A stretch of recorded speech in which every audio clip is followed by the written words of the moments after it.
Namo tassa bhagavato arahato samma sambuddhassa. Namo tassa bhagavato arahato samma sambuddhassa. Namo tassa bhagavato arahato samma sambuddhassa. Okay.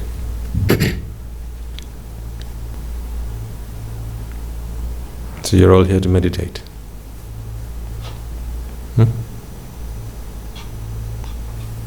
Good.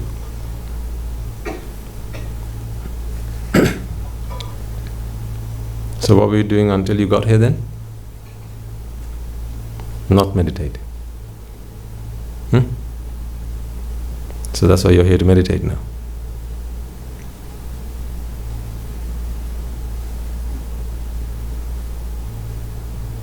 So you want me to ask you to meditate before you start meditating then? I must tell you to meditate before you start meditating. Is that why you're here? So I can tell you to meditate and then you start meditating?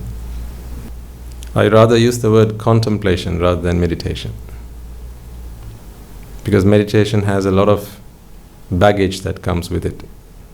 A lot of preconceived notions of what meditation entails. But before we get into any of that, is it me or is it a bit warm in here? Right, let's fix that first. Right. So this is what we are about, right? Something's not right, then fix it. Something's not right, fix it. Contemplation of the Dhamma is exactly to do that. If something's not right, then fix it.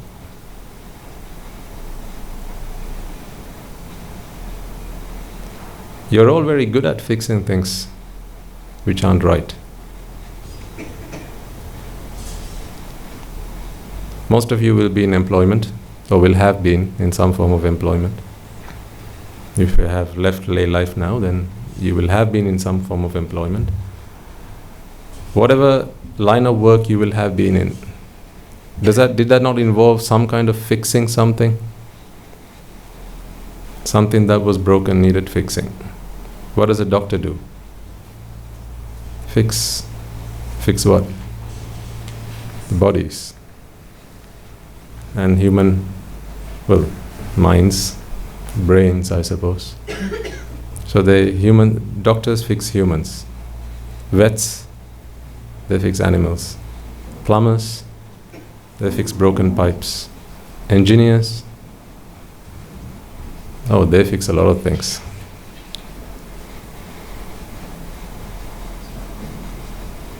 Architects, they help piece together people's dreams. Tour operators, they fix you up a holiday.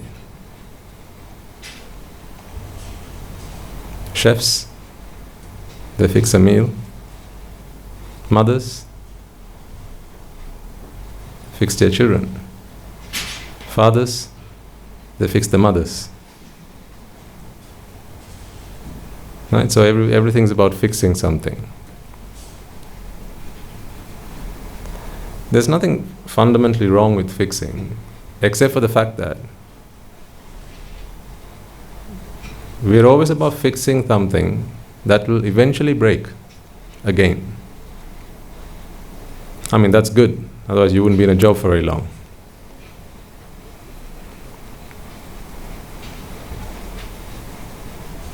Any doctor who is in a good sense of mind will fix a patient and say, come back soon. Thank you, please return. Right? See you soon. So we fix things and hope that they'll break again so that we can fix them again. This is how the world works. Things have to break and there'll have to be people who are there to fix them back again, put them back up again. Like when Humpty Dumpty sat on the wall, then what happened? What happened, Buddha? What happened to Humpty Dumpty? He had a what? A great fall. Then what happened? What did the king do? He sent his horses and he sent his men to do what? To put Humpty Dumpty together again. But could they? No. All the king's horses and all the king's men couldn't put Humpty together again.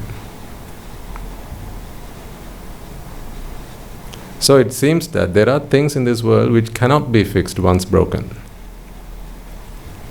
Well, certainly not by using things that are available or people that are available within the reach of normal means. Like, so there are things that even a king can't fix.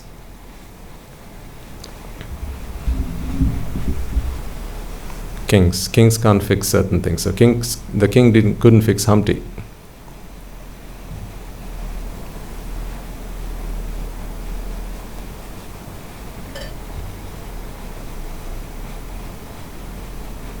You are all involved in fixing things.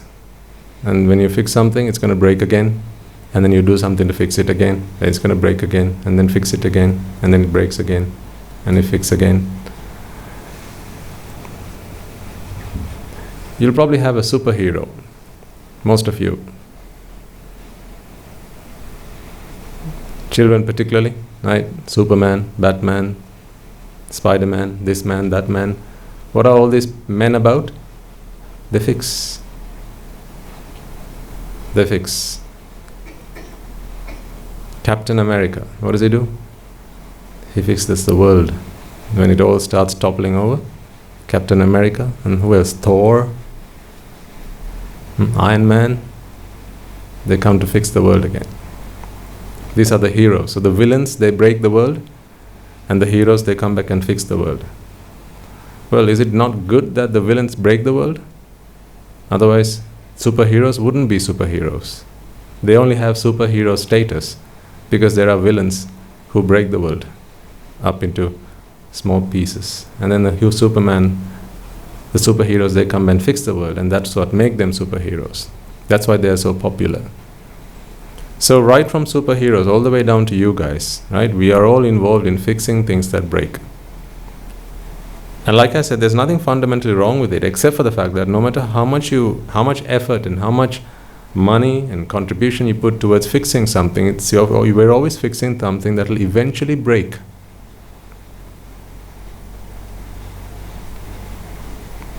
But there is also a way to fix things. Fix something in a way that doesn't break again.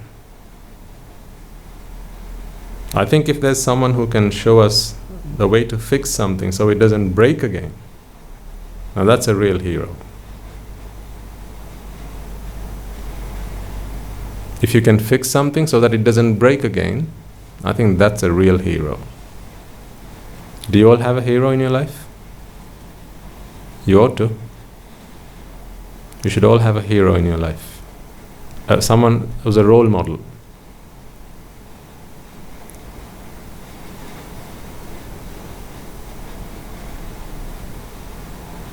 People have broken hearts. And then you need someone to fix it. Have you fixed broken hearts? Have you ever had a broken heart? No? It'll be really difficult, or it'll be a real struggle to find someone who's never had a broken heart. Almost everyone's had a broken heart. And then what do you do when you have a broken heart? You have to find someone to fix it. Did you find someone to fix it? When it broke last time round? What if we could fix it so it doesn't break again? Wouldn't that be something?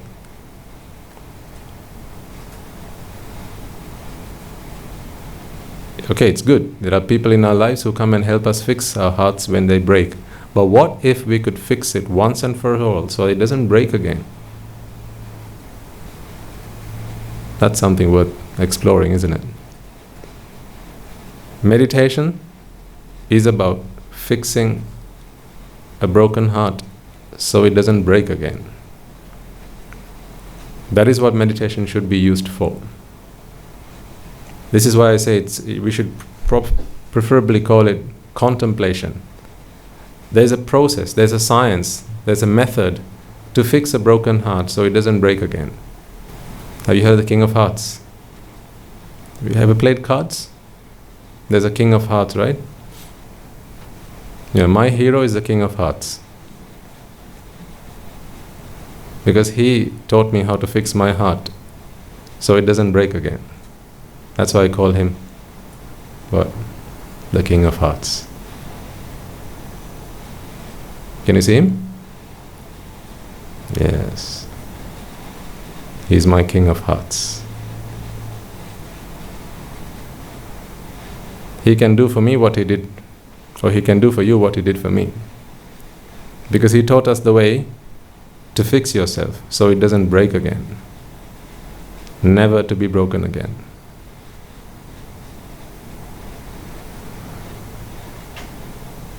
Who are we talking about?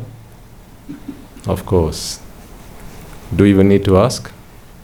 No. So we're talking about the Supreme Buddha. He is my King of Hearts. He has taught me how to fix myself so I don't break again. So what I have been doing ever since is trying to fix myself so I don't break again. To enable us to do that, he taught us the method to do that. Because it's not like you have a magic wand and you can just go abracadabra. It's not magic. This is a science. This is the science of fixing so it doesn't break again. This is a philosophy. There's a method involved. There's logic involved. There's reasoning involved here. And thankfully, therefore, anyone can do it. You don't need to be a wizard for this. There's no hokey-pokey, nothing like that. There are no magic potions. You don't need to go to Hogwarts for this. Any 6-year-old, 7-year-old with a brain who can understand any of this is able to do this. You don't need a magic hat. You don't need any of that. You don't need to go speak to Dumbledore. You can do this all by yourself. All you need is the King of Hearts and the method that he taught us to fix ourselves so we don't break again. And in order to do this, he gave us 3 little words. These are the words we spoke about last week. So if you were here, I said this week, we're going to be contemplating on the application of the 3 words that we discussed last week. Anicca, Dukkha and Anatta.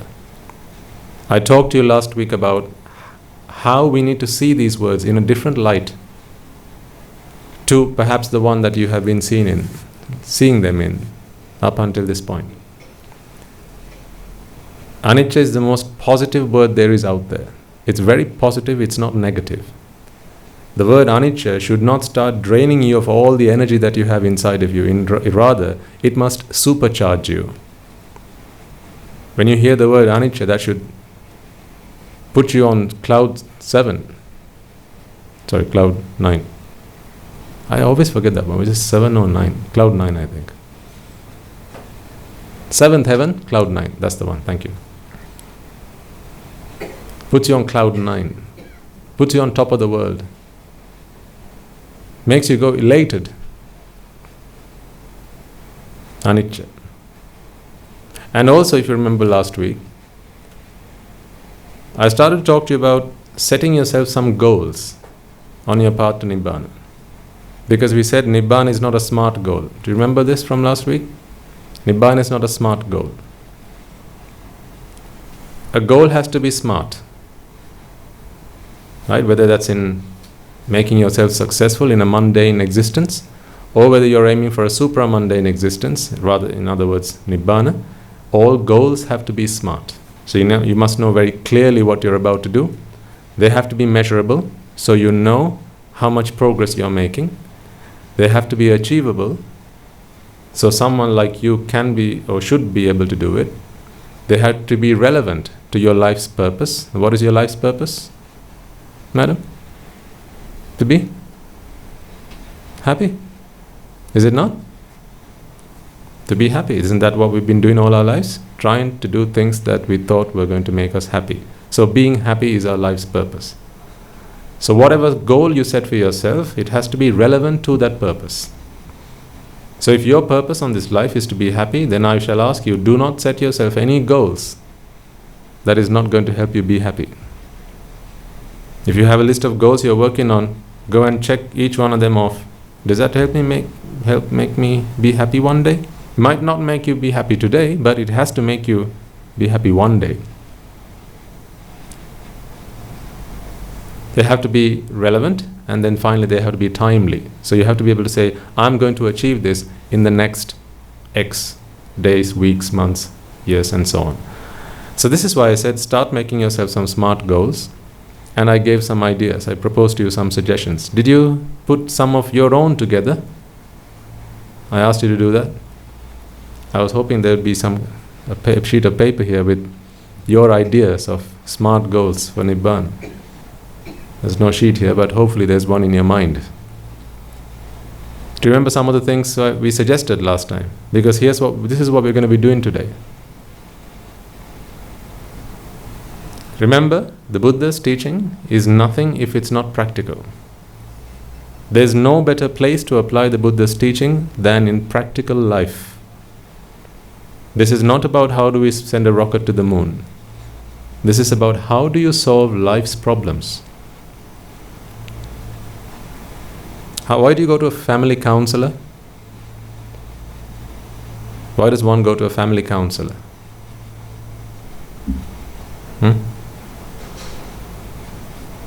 To learn how to make chicken curry? No, why do you go to a family counselor? To help sort out problems that you might have in the family.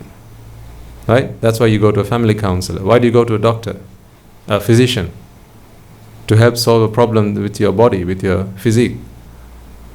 Likewise, you go to the Buddha to help solve problems in your life.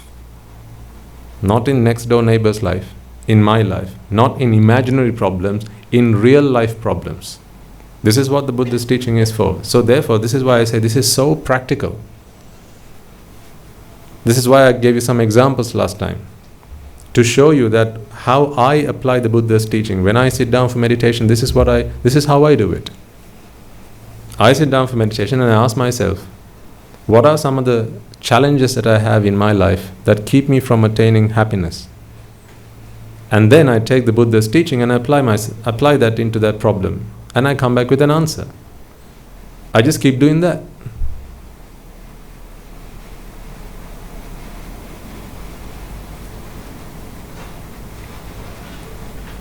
Do you remember some of the things we talked about last time? Some of the challenges that people have? Can you remember one or two of them? Some people like their tea with sugar. Others like it without sugar. Which one's the problematic one? Which one's okay, which one's not okay? Liking it with sugar or liking it without sugar? Both? Both? No, it can't be both. Surely it's the one without sugar that's the problem. I mean, a tea without sugar, how can anyone have tea without sugar? Surely that's the problem, right? No? Okay, you can tell me to stop. When I have hit the problem, tell me to stop. Okay, I'll tell you the problem. When I hit the problem, you tell me to stop. I like... Whoa. What? I haven't even completed the sentence. Let's try that again. I like... I haven't even completed the sentence. Why won't you let me complete the sentence? Tell me when I should stop saying the sentence because I've hit the problem, right? I haven't got to come on my cup of tea yet. Wait. I like... You guys are so rude. You came to listen to my sermon and I can't even talk, you want me to stop. Right, fine, I'll stop then.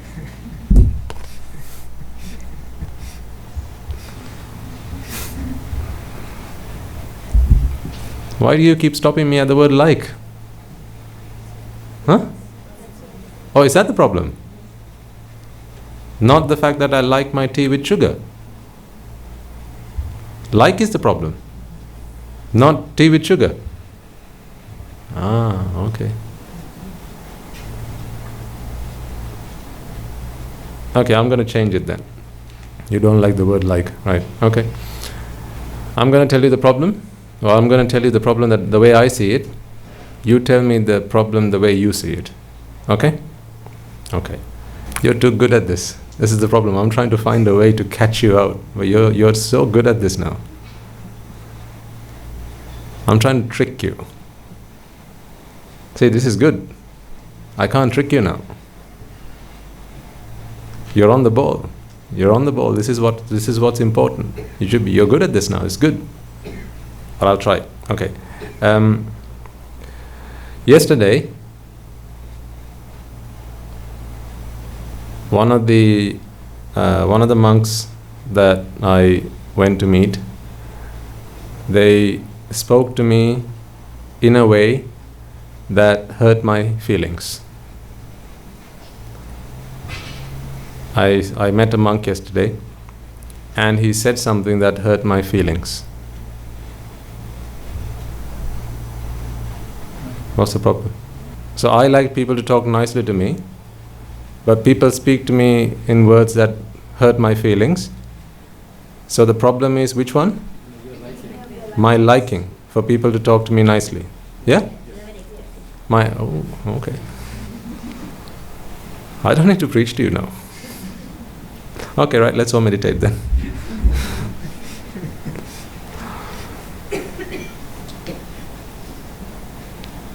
It's raining. Oh, I like it not to rain. I like the sunshine. My tea has gone cold. I like hot tea. Okay. I went to the cafe, and I asked for a latte. They gave me a cappuccino. Who should I send my letter of complaint to? Me? No, you didn't hear me properly. Wait, let me say that again. I went to the cafe and I asked for a latte, and they gave me a cappuccino. Who must I send the letter of complaint to? My wife? Oh, my own mind. Why? What's the problem? My choice. Why is that? Where's the problem? My liking. I wanted a latte. They gave me a cappuccino. So that's the problem. Good. Very good. Now, do you have problems like that in your life?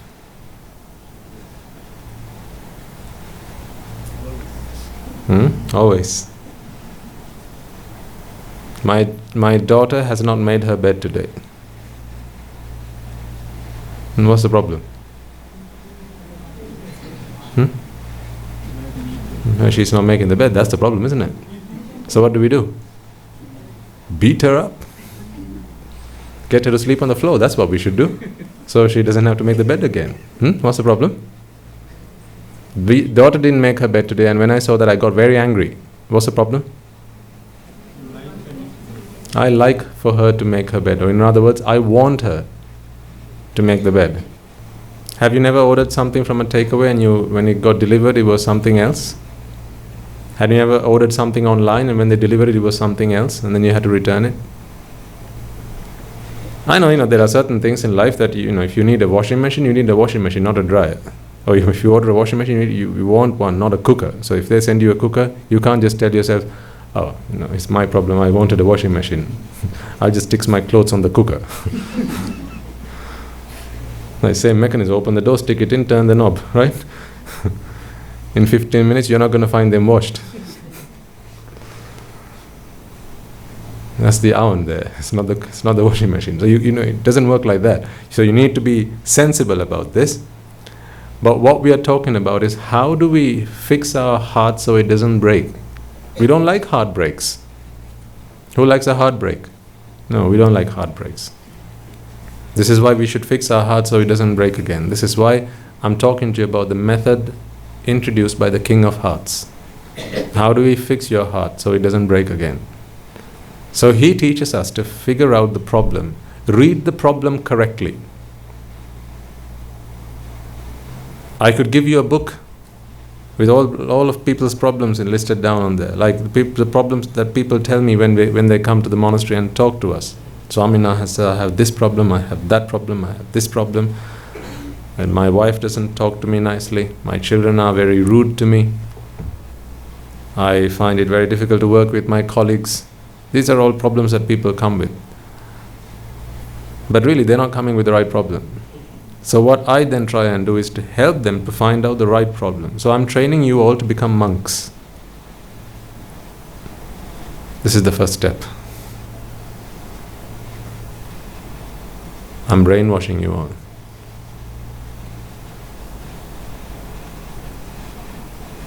I'm teaching you how to become a monk.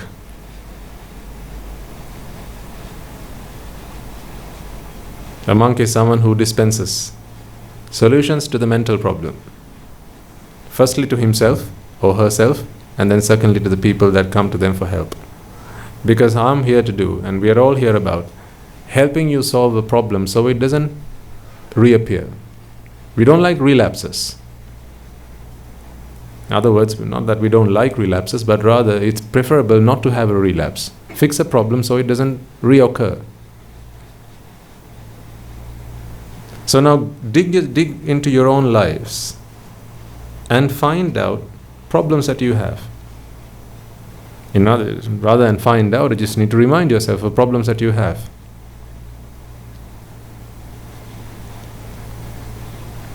Once you've found the problem, ask yourself, is this the real problem? Superficially, it looks like this is the problem, but is this the real problem, the underlying problem? And then we apply anicca dukkha anatta to treat it. This is what meditation is. It's nothing magical. Like I said, no magic potions, no magic wands, no magic hats, no magic potions, nothing like that. This is just simple logic and reasoning. But when you build your case, you have to build it so airtight, so foolproof that you could take it to a court. And it will stand the test of a judge, a well-experienced judge. So, for example, if I said to you, I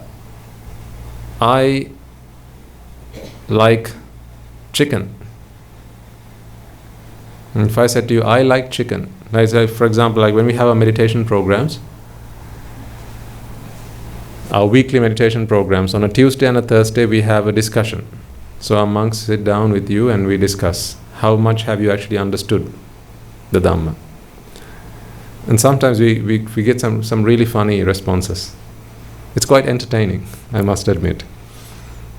So sometimes we go and we speak to the upasakas and the upasikas who come. Sometimes the problems that we put forward to them is, upasakam, I like chicken. Help me. You'll be surprised the responses we get back from them. They think outside the box. I must give you that though. They're very creative. 10 out of 10 for creativity.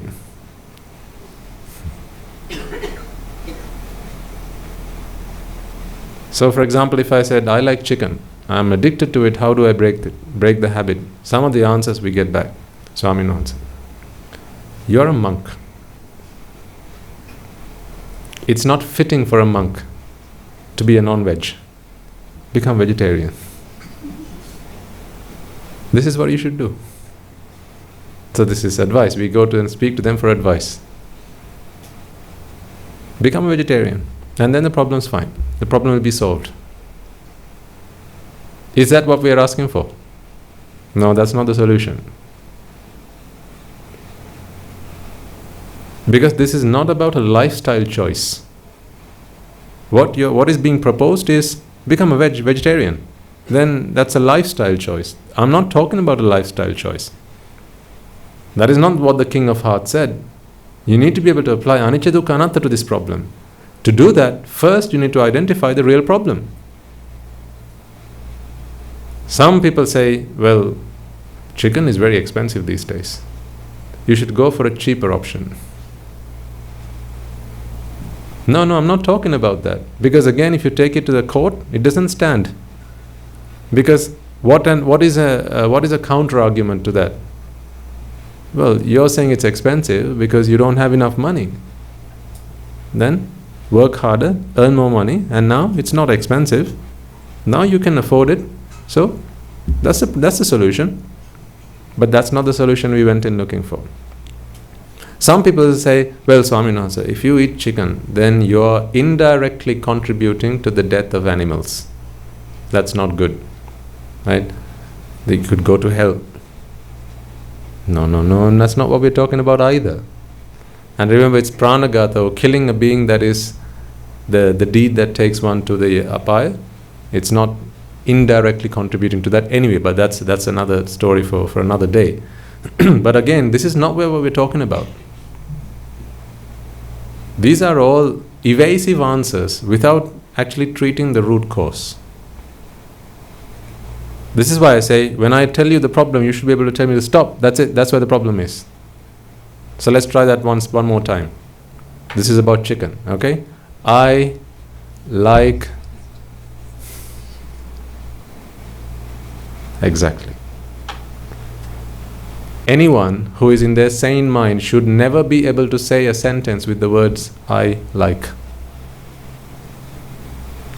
If you are able to still say the word like in a sentence, prefixed by the word I, so if you are ever able to say the words I like, then you have a problem. It does not matter what comes after the word like.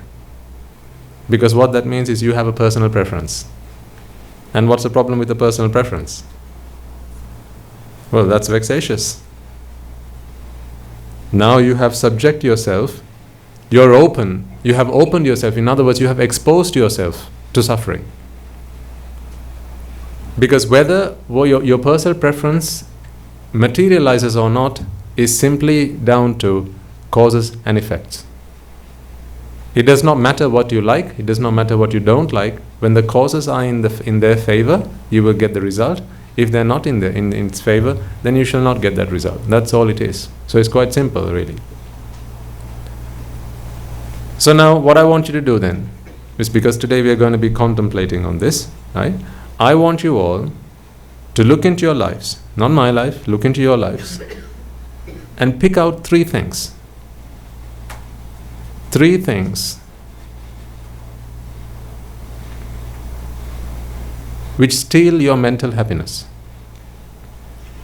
3 things which challenge your mental happiness. And these are some examples I gave you earlier on. Like, it could be something really simple. Like cold cup of tea.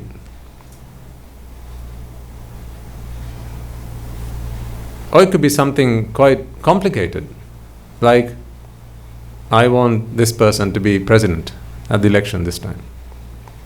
Something that's way out of your control. But again, if you have a preference, then you have a problem. Personal preference is another word for problem. It's just another word for problem. Whatever the case might be, come up with 3 problems that you have in your life. Identify the true cause of the problem, which is wanting, which is liking, and then we need to apply anicca, dukkha and anatta to treat this problem. That's what we're going to be using most of today's for. Now take a moment and check for yourselves whether you have 3 problems that you would like to apply this into your lives. Take a moment to see if you can think about the 3 problems that you would want to apply this into. Don't go for something that is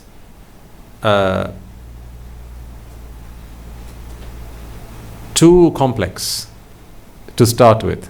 You can leave that for later. So for example, let's say for one of you, it's you're really struggling giving up your, let's say you have a strong desire for cake. It could be, right? For some people, you can give up anything else, just not cake. I am just so addicted to cake. It could be food for some people. For others, it could be fashion.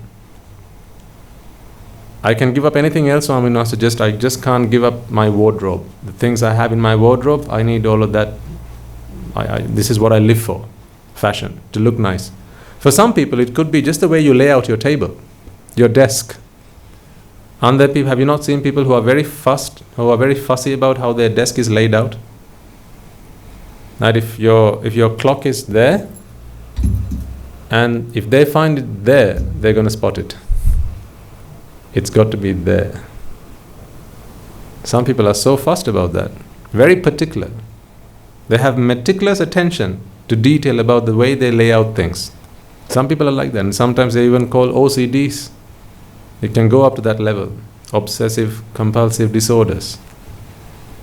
So that's a mental condition, but I think anything is a mental condition. Just the fact that you want it there is a mental condition. That's a disorder. It's a mental disorder. Sometimes the way that people lay out their wardrobes, nice socks, matching pairs have to be together. If ever you find a pair that doesn't match, you get angry. That can happen. Sometimes if you are very clean and tidy, just ask yourself, have these things not happened in your life? So, okay, when you wake up in the morning, you make your bed. But sometimes someone comes and sits on the bed and they don't have the courtesy to fix the bed before they go. You come back and you find your bed messed up. Makes you angry. These are problems that you need to fix. How? By having a word with the guy who comes and makes your bed untidy? No. Why? Because we need to identify the correct problem.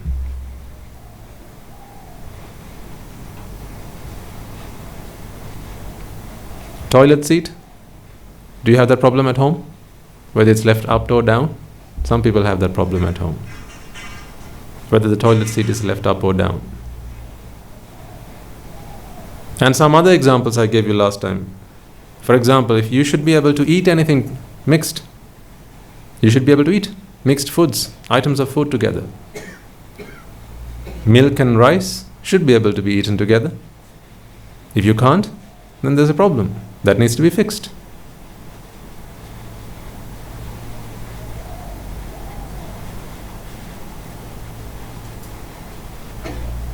Do you still struggle with bitter food? Sweet, okay, yeah, I can manage that. Sour, can manage that. Bitter, yuck, don't like that. There's a problem now. That's a problem that needs to be fixed. I'm assuming that you're all wanting to become Arahants one day. Is that a fair assumption? One day? I don't know what day that is, but one day, that is our goal, is it not? This is your destination. So, can you name the Arahant who did not like bitter taste? What was his name? The Arahant who did not like the taste of bitter. What was his name? Venerable? Venerable? Have you not read the story? Venerable, he did not exist? No, there was no Arahant like that.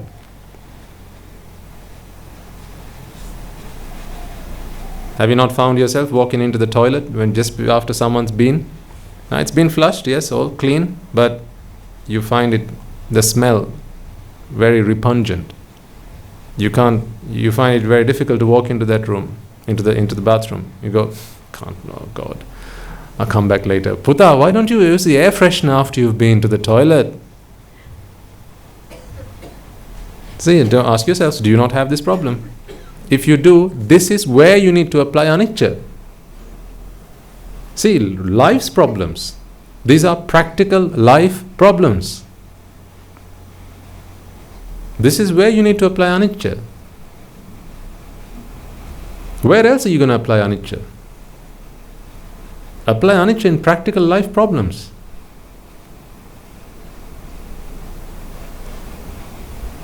Sometimes it might be you're traveling in a bus or in a train. Maybe that's where your commute is, on a bus or a train.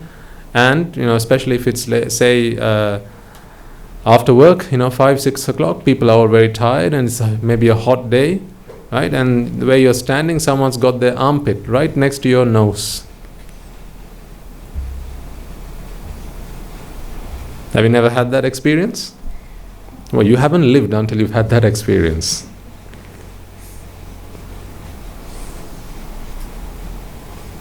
I can tell you, I've had a very rich life.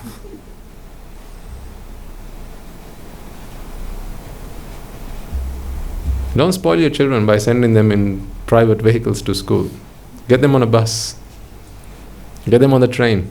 Let them experience what life is like, what real life is like. You can be by them just to make sure that they're okay and they're safeguarded. You don't know who's traveling on buses and trains these days, but there's things they need to be able to experience. So if you find that smell very revolting, then that's where the problem is. So your complaint should not be, hey dude, why don't you get a shower before you get on the bus? That should not be what your solution to the problem is. You need to realize that the fact that you can smell something repugnant and you find it revolting, the problem is with you. Because how would you phrase that problem then? How would you phrase that problem? I like pleasant smells. When you say, I don't like the smell of a sweaty armpit, what you're saying is, I like a pleasant smell. That's a problem. This is not an excuse not to shower, by the way. Children? Adults? This is not an excuse not to shower. Why? Because you should never conduct yourself in a way that can be troublesome to others around you. Your conduct should always be compassionate towards all other beings. Verbally, physically, and mentally. Your verbal conduct, your physical conduct, and your mental conduct should always be compassionate towards all other beings. But at the same time, when you experience these things coming as inputs from the outside world, you should not find yourself in a position where you have mental conflict in your mind. You should not be able to smell repugnant smells. You should not find smells revolting. If you do, then you have a problem. So these are some examples. Now I want you all to dig into your lives and find 3 problems that we want to try and fix today. How about that? If by the time you leave this room, you will have fixed those 3 problems. How about if before you walked into this room, you were someone who couldn't drink a tea without sugar? How about if by the time you leave this room, you can be okay with that? See, that's a real victory. Don't you think? That's victory. Because now a cup of tea can't upset you. Right now, if you can't drink your tea without sugar, then a cup of tea can give you a bad day. A cup of tea can ruin your day. Jeez. A cup of tea. This is how you should measure your success on the path to Nibbana, folks. I'm being really open and honest with you all. Because I'm all about practical application of Buddhism into practical life. We all know that we are alive because of all the inputs that we receive from our 5 senses. Our eyes, ears, nose, tongue and body continue to bring us memories or continue to bring us inputs from our world, and also memories from the past. That's another interesting one. Some of you here may have had a parent pass away, either recently or maybe a few years ago, and perhaps just the thought of them, just me reminding you of them, can be quite overwhelming, can be quite emotional. See, so now you're at the mercy of someone who keeps reminding you of them. So if someone comes up to you and if you're very emotional about your dead father, and at this moment you see a movie where a father dies, or someone comes and says, what happened to your father? I haven't seen you in a while.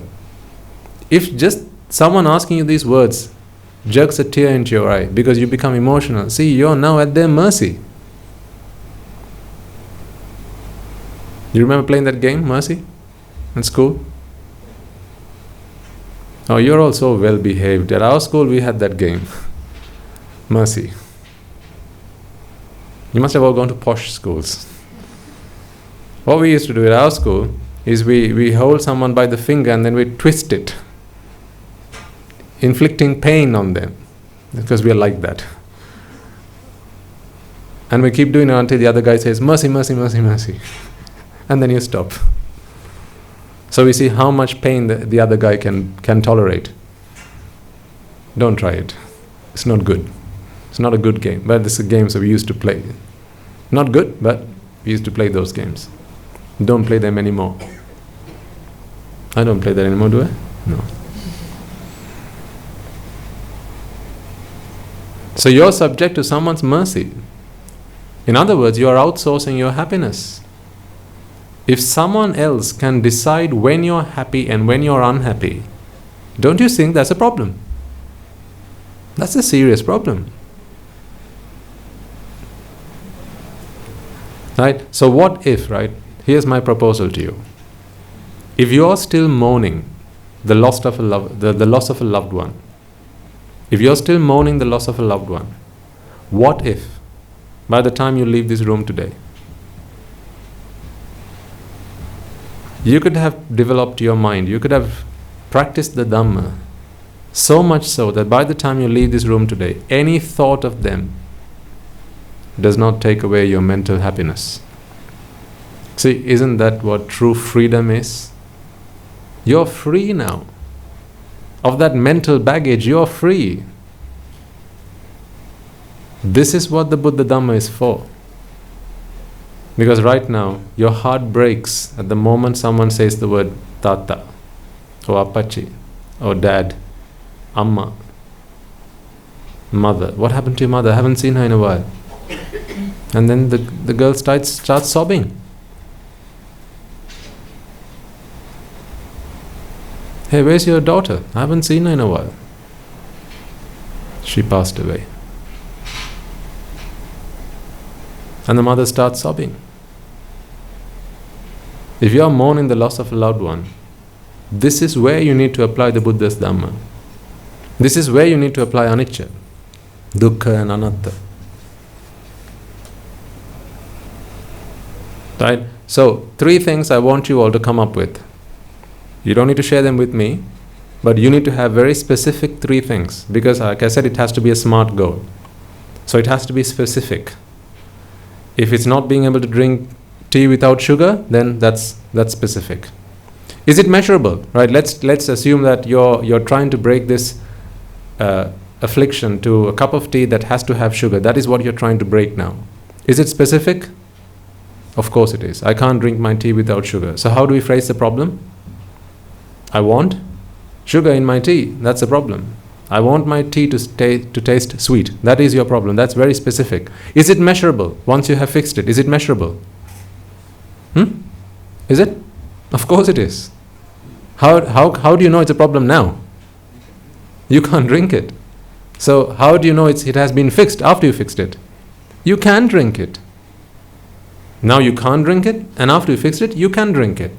Believe you me, I've tried it and it works. Just early this morning, for breakfast today, we had someone had sent some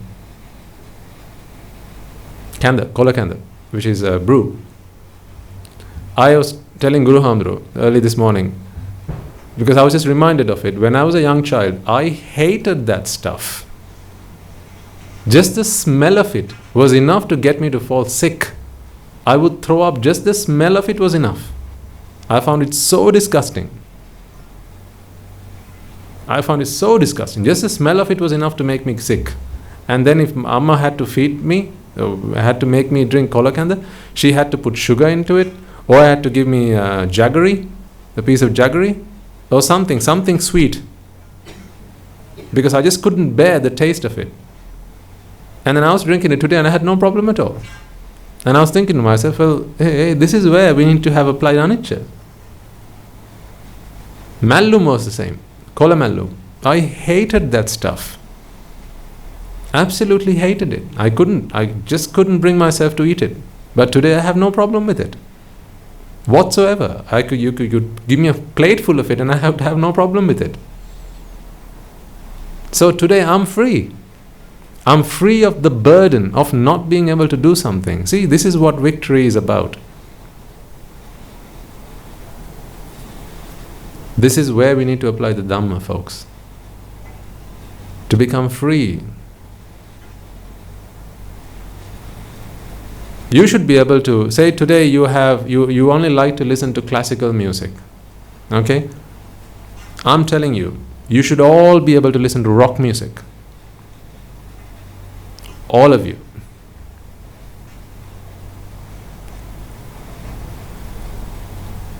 If you don't like classical music, you should all be able to listen to classical music. And whatever genre of music there's out there, whether it's hip-hop or funk or whatever, you should all be able to listen to all of it. And you should be okay with it.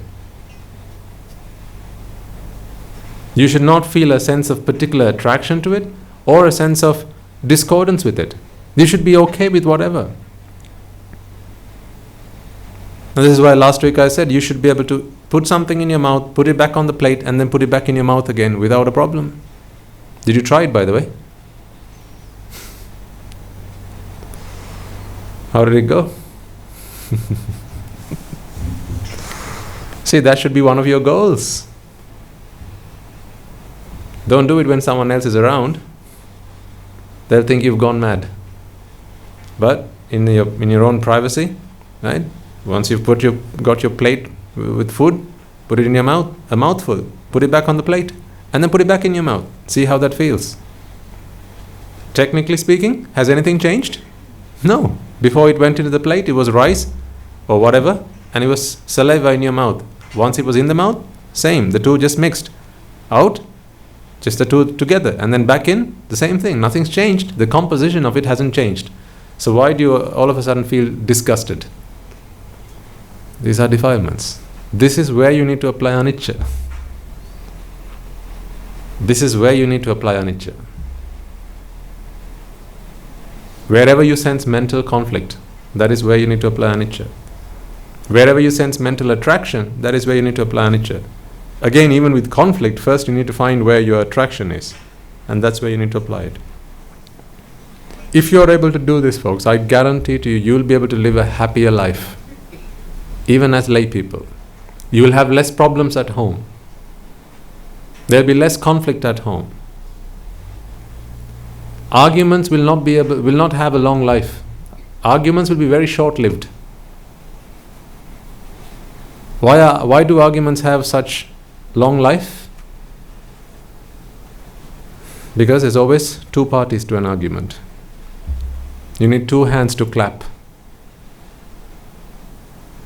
Someone says something, the other has to say something in return. That's when you keep feeding the fire with fuel, and then the argument keeps going on. But if you are okay with whatever is being said to you, how can the argument go on for any length of time? Someone comes and calls you a name, an insulting one at that. If you are able to just be okay with that, okay. Oh, you just called me a dog, fine. You call me an idiot? Idiot what? Idiot, okay, so fine. You should be able to be okay with that. This is where you need to apply the Dhamma. You should be able to drive your car on the road. Someone pulls up in front of you, right? And what do they do these days? They show you something, right? They put their hand up and then they show you something with the fingers. It's 5 fingers, right? Like this. Oh, sorry, 5 minus 4. And then how does that make you feel? Yeah, like that, yeah. If only.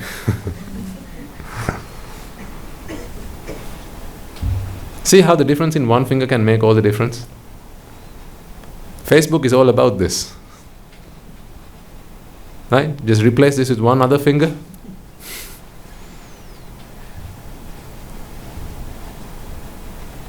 Again, don't you see this is all drushti? This is the mark of friendship. The third finger, the middle finger. That is a mark of conflict. It's all drushti. This is just your perspective on life, on the way you see things. See, it's not the finger that brought you happiness or pain. It's just the way you saw it. This is, I really want you all to feel empowered. I want you all to realize that the power to your happiness lay with you. You can do this. The day you realize that it's not anybody else who's holding the key to your happiness is the day that you are you set your path to freedom. This is where you need to start, by understanding that it's not anybody else who holds the path to my happiness, or who holds the key to my happiness. It's me and me alone. I can do this. This is what empowering is. Okay, so 3 things, right? Hopefully you've all been able to come up with 3 things now to apply yourself, to apply anicca dukkha anatta too. So how do we apply anicca? We need to think about it the way we talked about last week. Anicca is not a negative, it doesn't have any negative connotations here. We need to look at it in a very positive sense. Because attachment is what is problematic, not anicca. Anicca is a good thing, attachment is a bad thing. It's because of anicca we don't attach. Had it not been for anicca, or the knowledge of it, we would have attached, and well, this is what's happening right now. Without having the knowledge of anicca, we attach and therefore we end up suffering. The knowledge of anicca is so powerful. I gave you some examples to understand this.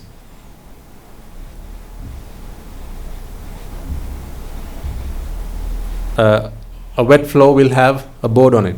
What does it say? Wet floor. Is that a good thing or a bad thing for the board to be there? Of course it's a good thing. Thanks to the board, you're not going to slip and have a fall. A hot iron is going to have a little bulb on it. Thanks to it, you're not going to touch it.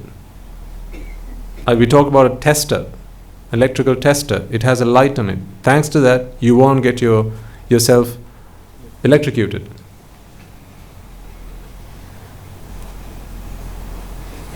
Some people have beware the dogs on their gates. As other people have, the dogs are okay, beware the master. Either way, right? Thanks to the board, thanks to the notice on the gate, right? We can be protected. This is how we can avoid pain. The knowledge of anicca is so powerful. What is the knowledge of anicca? If you attach, you will suffer. Simple. Who here is not old enough to understand this? Who here is not educated enough to understand this really simple logic? If you attach, you will suffer. How complicated is that? If you attach, you will suffer. It's so simple. The best things in life are so simple. Simplicity is what makes Buddhist philosophy so powerful. It's so simple.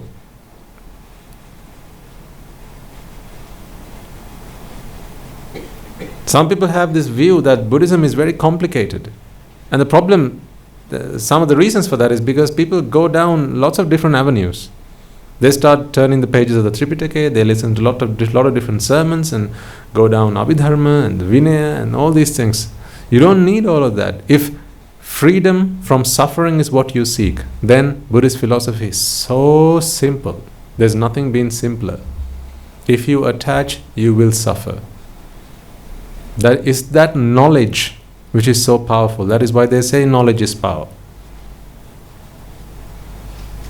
Knowledge is power, yes, I agree to that now. The knowledge of anicca makes you powerful. This is why I said last week there's a distinction between vexation and vexatious. Vexation is the noun. This is the time to experience it. Vexatious is the adjective. It's the knowledge of vexation. Vexatious is a knowledge. If you attach, you shall vex. That's a knowledge. One who is empowered with this knowledge will know now that all I have to do is not attach. That's it. Do you remember the wet paint board? Right, we talked about that. There's a bench that has just been freshly painted. Thanks to the wet paint board, you're not going to touch it. Had the board not been there, you might have touched it. And then you would have gotten angry. You would have gotten paint all over yourself. But thanks to the board, you're not going to touch it. Are you not glad that they put a board on it? Of course. Of course.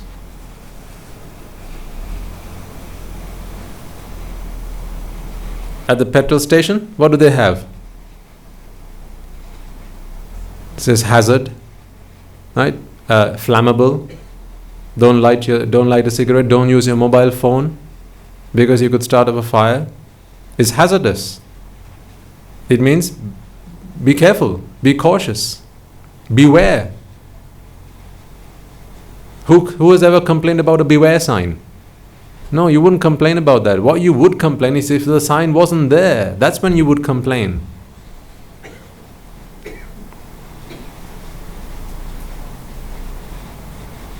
It's when that knowledge is not communicated to us, that's when we complain. Say, like, for example, okay, if you've bought something, a lot of you may have an experience of this. When you buy something, particularly on the internet, if you've ever done any shopping on eBay, for instance, they'll say on there, eBay has a 30-day money-back guarantee. Certain products, a lot of products which qualify for their 30-day money-back guarantee will have it, 30-day money-back guarantee. And then they say, in order to qualify for this, you have to abide by these conditions. Provided that you use this item in accordance with the user's instructions, then you are able to return it. What if they didn't say that? But they assume that you knew it. They won't say it, but they'll assume that you know it. Or for example, you buy something, if you break the packaging, we won't accept a return. Has that not happened to you? Sometimes you take it back and say, Mata, you broke the packaging, we can't take it now. And then you say, well, you didn't tell that to me earlier. Well, we thought you knew. We thought you knew. What if it had a sticker on the box saying, do not open the packaging if you wish to return this item. Or bring it back within 30 days and we will accept it. Are you not glad that that sticker is there?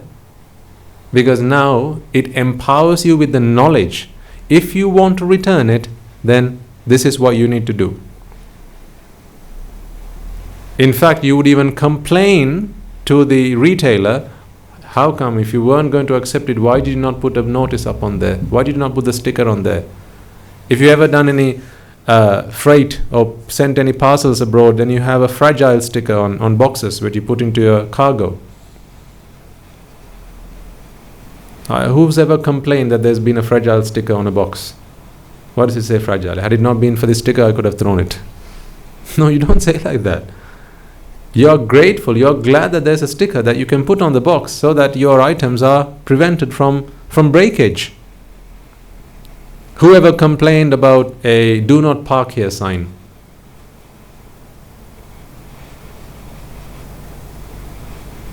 Well, you might have complained because what you're thinking is, well, see, if it's not for the sign, I could have parked here. But if there's a sign say, park at your own risk.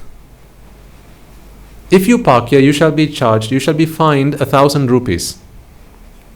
Right, now there's a sign there. If you park here, you'll be fined 1,000 rupees. Would you rather the sign was up there or it wasn't there? They're going to fine you anyway.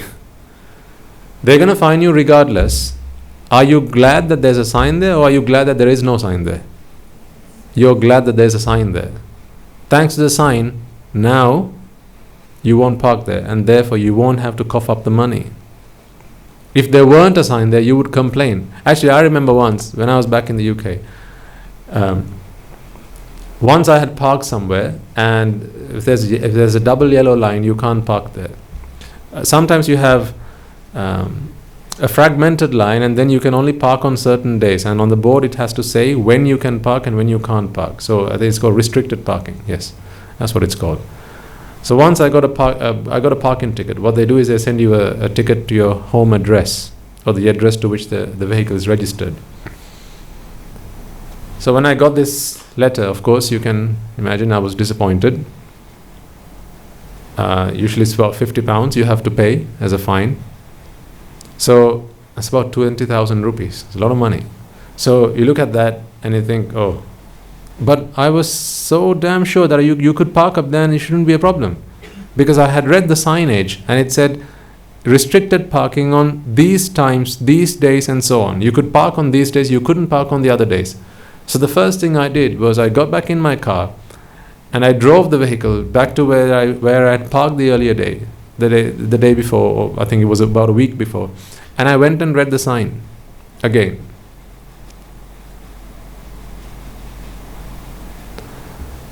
I had read it wrong the last time.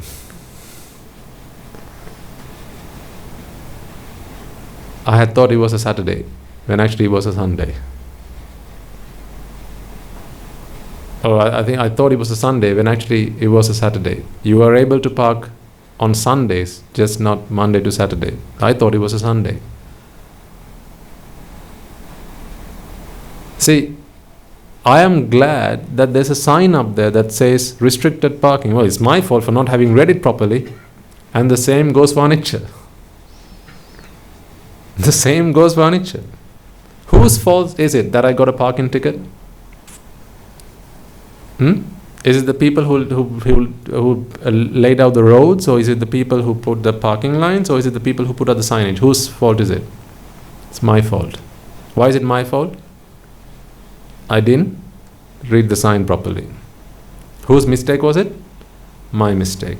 It was clearly put on, a sign clearly said, if you park here today, you are subject to a fine. Don't complain about it because you have been informed. I just didn't read it properly. Why do we attach to things? Because we don't read the warning sign properly. That's why. There's warning signs on all these things. Can you see them? Can you see a skull and two bones like this? On all of this, everything. On your children, on your husband, on your wife. I know you think of husband, yes, I can see it right on his face. That's how I see him anyway.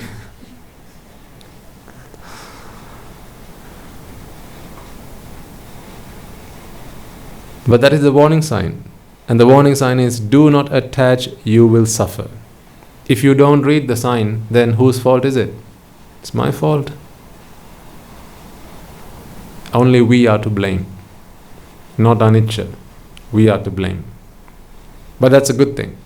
Because now all we have to do is read the sign properly and then do as it says. It says, do not attach. No matter what you do, just don't attach. Provided you don't attach, you won't suffer. That's it. See? To put it in really simple terms, okay? There's only one thing. There's only one thing that you mustn't do with all worldly things. You can do anything else, just not one thing. What is that one thing? Attach. Without attachment, do whatever you like. Just don't do that one thing, and that is attach. Because if you attach, you shall suffer. Not you may suffer, you shall suffer. It's not you may, okay? It's not you may suffer, you may, might. There's a chance. No. It's not there's a chance you may suffer. You will suffer. You shall suffer. If you attach, you will suffer. And that is the knowledge of dukkha. That is the knowledge of dukkha. Dukkha is not suffering. When the Buddha speaks of anicca, dukkha, anatta, he speaks of the knowledge of dukkha. The knowledge of dukkha, the knowledge of abhisankara dukkha, and the knowledge of viparinama dukkha. This is the knowledge of dukkha. If you attach yourself, then dukkha, viparinama dukkha and sankhara dukkha will come your way. You can't stop it. It's inevitable. But the knowledge of it can prevent it from coming into your lives. Can prevent it from turning your life into a hell, a living hell. Without this knowledge, you will suffer. So it's the knowledge of dukkha, viparinama dukkha and sankhara dukkha that we all need to empower ourselves with. And then of course finally anatta. So this is what you need to be practicing in a moment now. Anatta. Why do we attach ourselves to things? Because we expected pleasure. We expected pleasure, this is why we attached. But ultimately it brought us no pleasure. All it brought us was vexation. Why did we attach to things? Because we thought it was going to bring us joy. But ultimately it only brought us suffering. So we went looking for pleasure, we went looking for joy, we came back home with vexation and with suffering. How on earth can you say that that item or that thing or that person or whatever, Rupa Vedana Sanya Sankara Vijnana, that we attached ourselves was essential? The process of attachment is simply non-essential, essenceless, meaningless and futile, because it's not a source of joy, it's not a source of pleasure. This is the anatta nature that we need to contemplate on. So, what I want you to do now then, take examples from your life. 3 examples. Start with 1, of course, and then we will work to the other 2. Start with 1, because for some of you it will take very little time to work on that 1. Take one which is small in size, not a big one, not an easy one. What is easy? May be hard for me, might be easy for you, because we're all different in that way. It will either be a rupa, a shabda, gandha, rasa or sparsha, so sight, sound, smell, taste or touch, or a memory, a mental memory of something. Right? Like I said, it could be a mental image of something. Right? Someone likes flowers. Someone likes certain designs, fashion, whatever. And for others it will be sounds. For others it will be smells. For others it will be a taste. And for others it will be a physical sensation. And for others it will be a mental image of something. Whatever it might be. So perhaps it may be that you have a favorite, a film actor. The thought of him or her is always something that brings pleasure into your mind. So you know then that there's a problem there, because you want to see his or movies in which he or she stars in. That's a problem, because you like, this is what you like, this is what you want. Right? So take 3 problems from your life. Apply the knowledge of anicca. What is it? The knowledge of anicca. The knowledge of anicca is, imagine that it's got a beware sign, a danger sign. If you touch it, you will suffer. Mentally, if you attach yourself, you will suffer. You will suffer 3-fold. Dukkha dukkha. What is dukkha dukkha again? It's the what if suffering. What if? Can I get it? What if I won't be able to get it? Right? Any kind of suffering that you can end with the word what if, or start with the words what if. What if it might happen? What if it might not happen? What if I get to see it? What if I go blind? Isn't that a problem? If you like to see these flowers, okay, tell me what are some of the what if problems you might have? You like these flowers. What are some of the what if problems you might have? Start with the flower. What if? What if they wither? Why do people have plastic flowers nowadays? Because they don't like the what if of withering. That's why. What if they wither away and die? Now I can't see the flowers. So what if? What if someone takes it? Imagine this is your flower vase at home, where you kept it on the fireplace or wherever in the middle of your living room. It's the centerpiece attraction of your living room, of your flower vase. Now there are lots of what if problems there. What if the cat jumps on the table and knocks it, and it goes rolling on the desk and falls and breaks? Now there's a what if. So the moment that the cat jumps on the table, what does your heart do? It skips a beat. That's what the heart does. Because fear comes in quickly. That's why there's a what if now. What if? And so that's with the flowers. What else? Your eyes. If your eyes go blind, or any other kind of visual impairment, it doesn't have to be blindness, could be any other visual impairment, there's a problem. Do you not go and get your eyes checked up every few months? Why? You're worried. And then to keep your eyesight at optimum level, you have to do things. You got to feed, you have to eat the right foods. Are you not careful about what kind of foods you eat? Your vitamin A's, your vitamin K's, right? All these nutriments you need in the right order, in the right composition in your food. So this is all abhisankara that you have to do to keep your eyesight, to maintain your eyesight. These things have to be washed, they have to be cleaned, They have to be locked up somewhere so it doesn't get, the elements don't destroy it. This is all things we have to do. This is all abhisankara. So abhisankara dukkha comes with the package to avoid the what if dukkha. You have to do abhisankara to avoid the what if dukkha, the dukkha. And then ultimately there's always going to be viparinama dukkha. That is unavoidable. Even if you could keep these plastic flowers for 10 years, well, one day your eyesight's going to go. One day you're going to die. I'm not even talking about the chittas which arise and pass away, because for that, if you go into that level, then, of course, some of you will be able to contemplate on that level. The mind arises and passes away. So at the rate of the mind arising and passing away, you're experiencing dukkha, sankhara dukkha and viparinama dukkha. But even if you can't go down to that level, you know that one day you're going to have to leave everyone else behind you. And all the people that you love, you're going to have to leave behind. All the things you love, you're going to have to leave all that behind. No one dies happy. Don't forget that. No one's had a happy death. That's just a fairy tale. Only someone who does not have a heart that can be broken, an unbreakable heart. Only someone with an unbreakable heart can actually die happy. Because when you die, you're leaving everything that you love behind. You can't stop death, but what you can stop is attachment. Let go of attachment, then death is not a problem. You see, you're not preparing yourself for death if you don't reflect on anicca, dukkha, anatta. Don't you see there's a problem with that? Who here is not going to die? Okay, you're all going to die. Should you not prepare yourself for death? When should you start preparing yourself for death? After retirement, right? I saw it on an advert recently, I think there was a newspaper.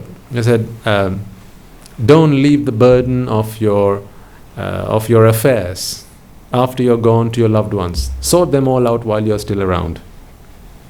But nowadays you can go and actually prepare all that in advance. You can pay for your funerals, you can pay up for your, right? Yeah, apparently you can do all that now. You can pay for where you're going to be buried, you can pay for your whatever. Yeah, everything can be paid up front now. So you don't have to leave the burden of that to your children and whoever is going to be left behind.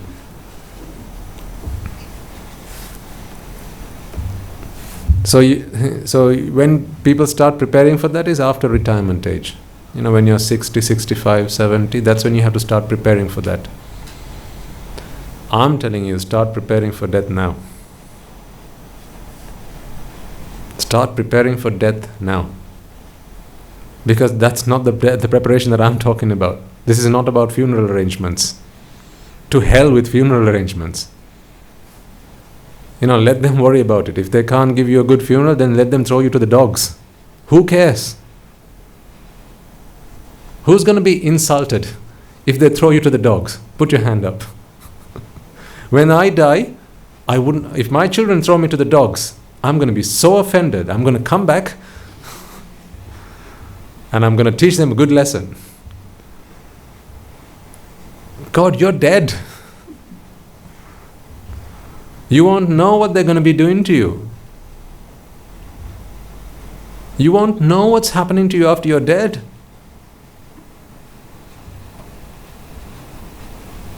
So I say, work out your funeral arrangements if you want to. But I say, let them worry about it. If they can't afford a good funeral, then let them throw you to the dump. Let them give your remains to some university or somewhere where they can chop you up and slice you up and do all their experiments and learn from your body what's left over. That's why, who am I to suggest? That's what I did.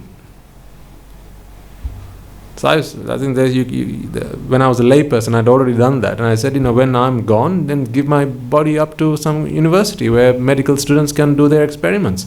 I mean, who cares? Who cares? People are so concerned about what's going to happen to them after they're dead, to their body. But no one thinks about what's going to happen to their mind. So really, what I'm asking you to do is start making your funeral arrangements. Now. Not for the body. To hell with the body.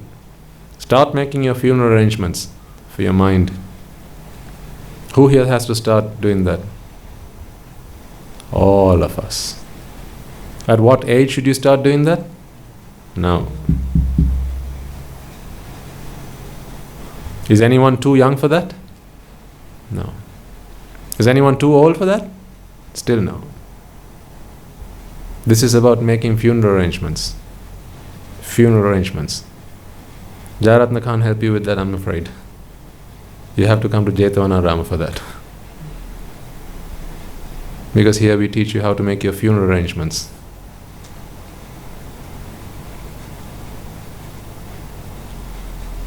Prepare your mind for death. I'm not talking about something so morbid, oh, I'm going to die. No, we're not talking about that. Make death peaceful. You, although you don't know it, you're dying right now. Every chitta which arises experiences death. So the breaking down of your body and the physical death that you experience is just another one of these. Except the only problem is, whatever you're leaving, you can't see again. That is why people fear death so much. You won't be able to see them. You won't be able to see your friends. You won't be able to see your children again. You won't be able to see your husband again. You won't be able to see your wife again, and all the empire that you built up around you, the entire world you built up around you, you won't be able to see them again. That's why people fear death so much. What can you do? You can't stop it.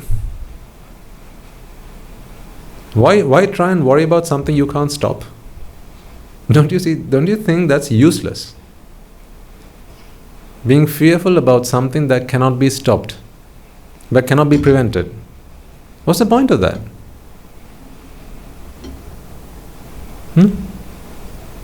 You can't stop death. You can only stop birth. Have you ever heard of death control? There's a pill for that now. Death control pills. Heard of that? Now what do they have? Birth control. That's what I'm here to teach you. Birth control.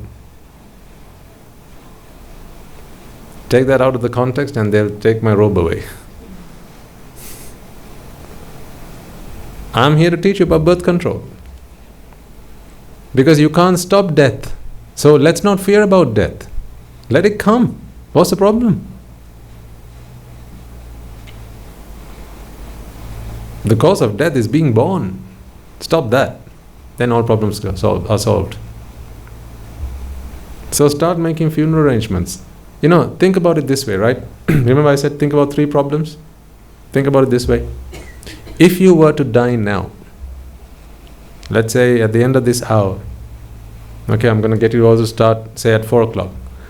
At the end of the hour, if I could guarantee that you would die in an hour's time, what 3 things would you struggle to leave behind?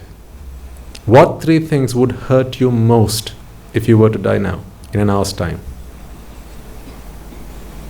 What 3 things? Those 3 things are the things on which you need to reflect on, anicca dukkha anatta. Now. You need to start doing it now. Why? Start making what arrangements? Funeral arrangements. Start making them now.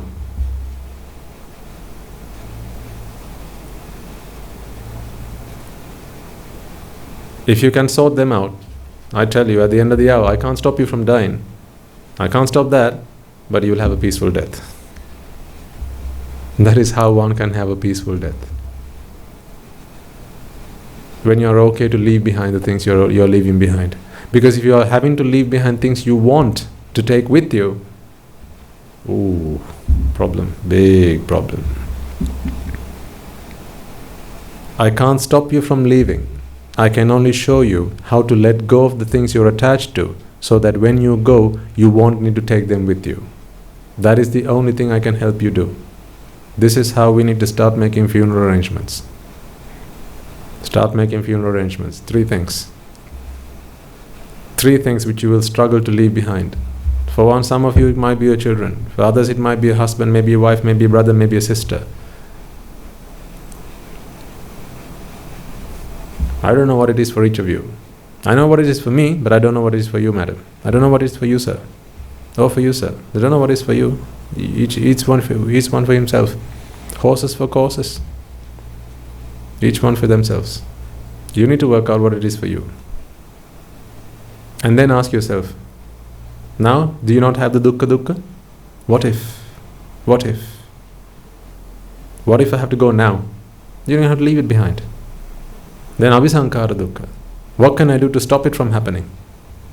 Then viparinama dukkha. No matter what you do, it's going to happen anyway. So dukkha is going to come to you anyway. You can't stop it.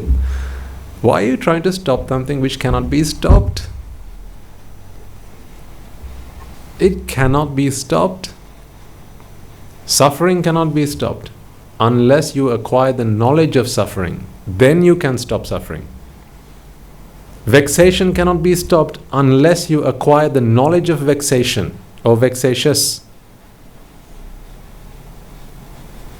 Then vexation can be stopped. If you acquire the knowledge of vexation, vexation can be stopped. If you acquire the knowledge of suffering, then suffering can be stopped. What you need to do now is apply that knowledge into the three things which you'll find really difficult to leave behind. Okay? So let's take a moment, let's take some time. Ask yourself what these three things are and apply anicca. Remember, it's a knowledge. You should feel joyful as you keep applying it, because the more you reflect on it, the more you realize that the less you are attaching yourself, and therefore the more you are being free. This is an activity of seeking freedom. This is not about letting go, by the way. This is an activity of seeking freedom. You're being freed.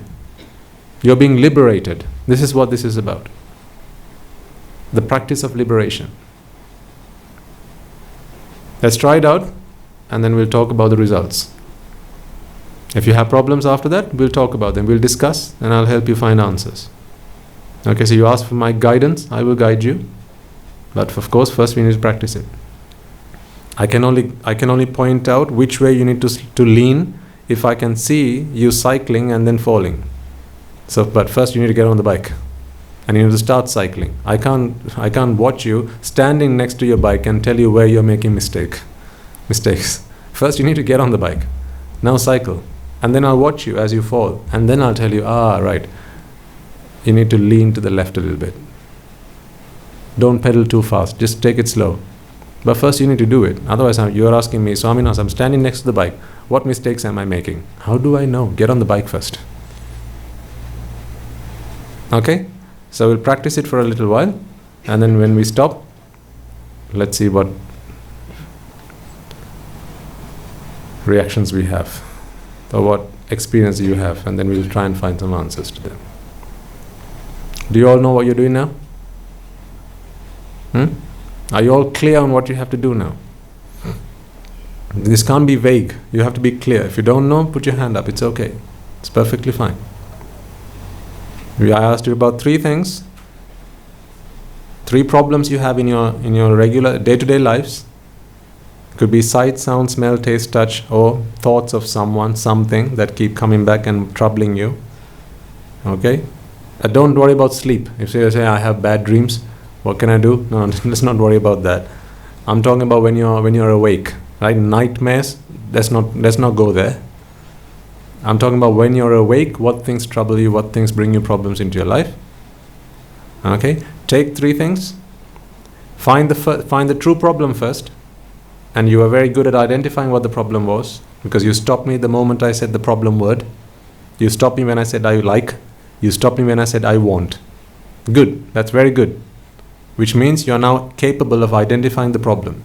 So whatever problem you have, identify the real problem, identify the true problem, and now ask yourself, why is it that I want? It's because I like. I like it. I have a personal preference. Why do I have a personal preference? And that's because I see them as being pleasurable. When in reality, it's actually vexatious. It's the knowledge of vexatiousness that you need to apply now. You see them as being sources of joy. So children, for example, you might see as being a source of joy. This is why you long for a call from them. If they don't call you in you used to listen to them, or receiving a call from them once a month. It might be that for some of you. That if your parents and your children don't live with you now, it may be that once a month they call you and you wait for that call. Is that not vexation? You're waiting for the call. Is that not vexation? And when it doesn't materialize, now you start worrying, you start fearing. What might have happened? Why haven't they called yet? Are they okay? Is something the problem? And you switch on the news. If you haven't heard them for about a week now, you switch on the news. Oh, there's been some kind of problem in the country, right? Perhaps they're abroad, right? Now problems. See? Attachment causes suffering. So if it's children, then realize the vexatiousness. That's why I said beware. Think about the beware sign. And reflect on that knowledge. You went looking for pleasure, you got vexation. You went looking for joy, you got suffering. Now then finally you can ask yourself the question, is it essence-full or essence-less? And when you get the response back, essence-less, attachment will start to disappear. You don't have to do anything about it. You can heal attachment like that. You don't have to do anything with attachment. It's ignorance that has to be treated. Okay? So let's practice that for a little while, and then when we stop, we'll see how it goes. Namo tassa bhagavato arahato samma sambuddhassa. Namo tassa bhagavato arahato samma sambuddhassa. Namo tassa bhagavato arahato samma sambuddhassa.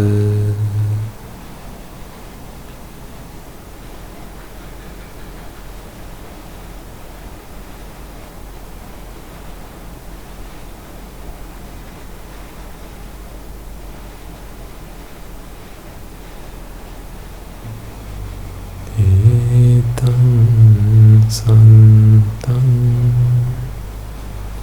etam panitam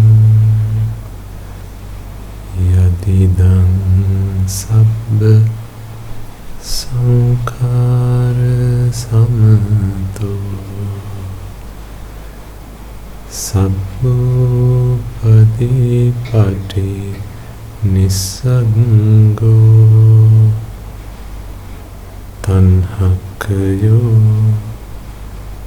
virago nirodho nibbananti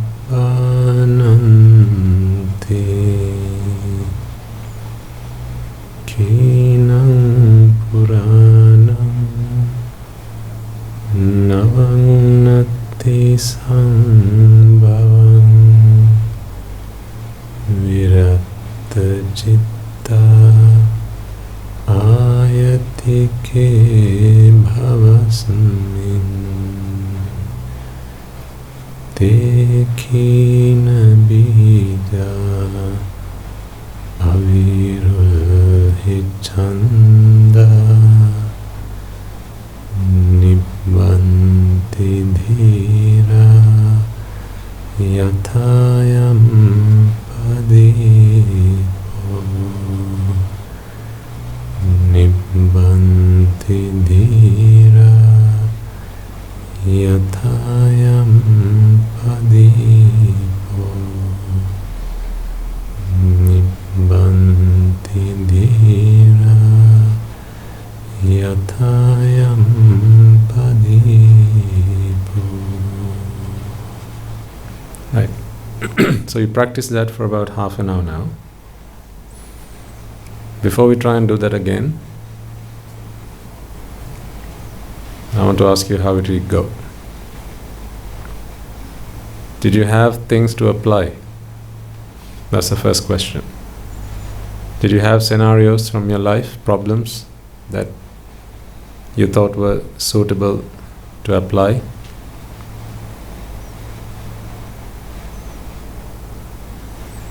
Give me one, and I'll give you one of mine. Who wants to volunteer? Okay, I'll go first, as you are so eager. I am someone who likes unity. I like people to be able to work together and to live together and be in unity. So I like people not to fight, not to get into arguments. I like people to have companionship and camaraderie between each other. I like that.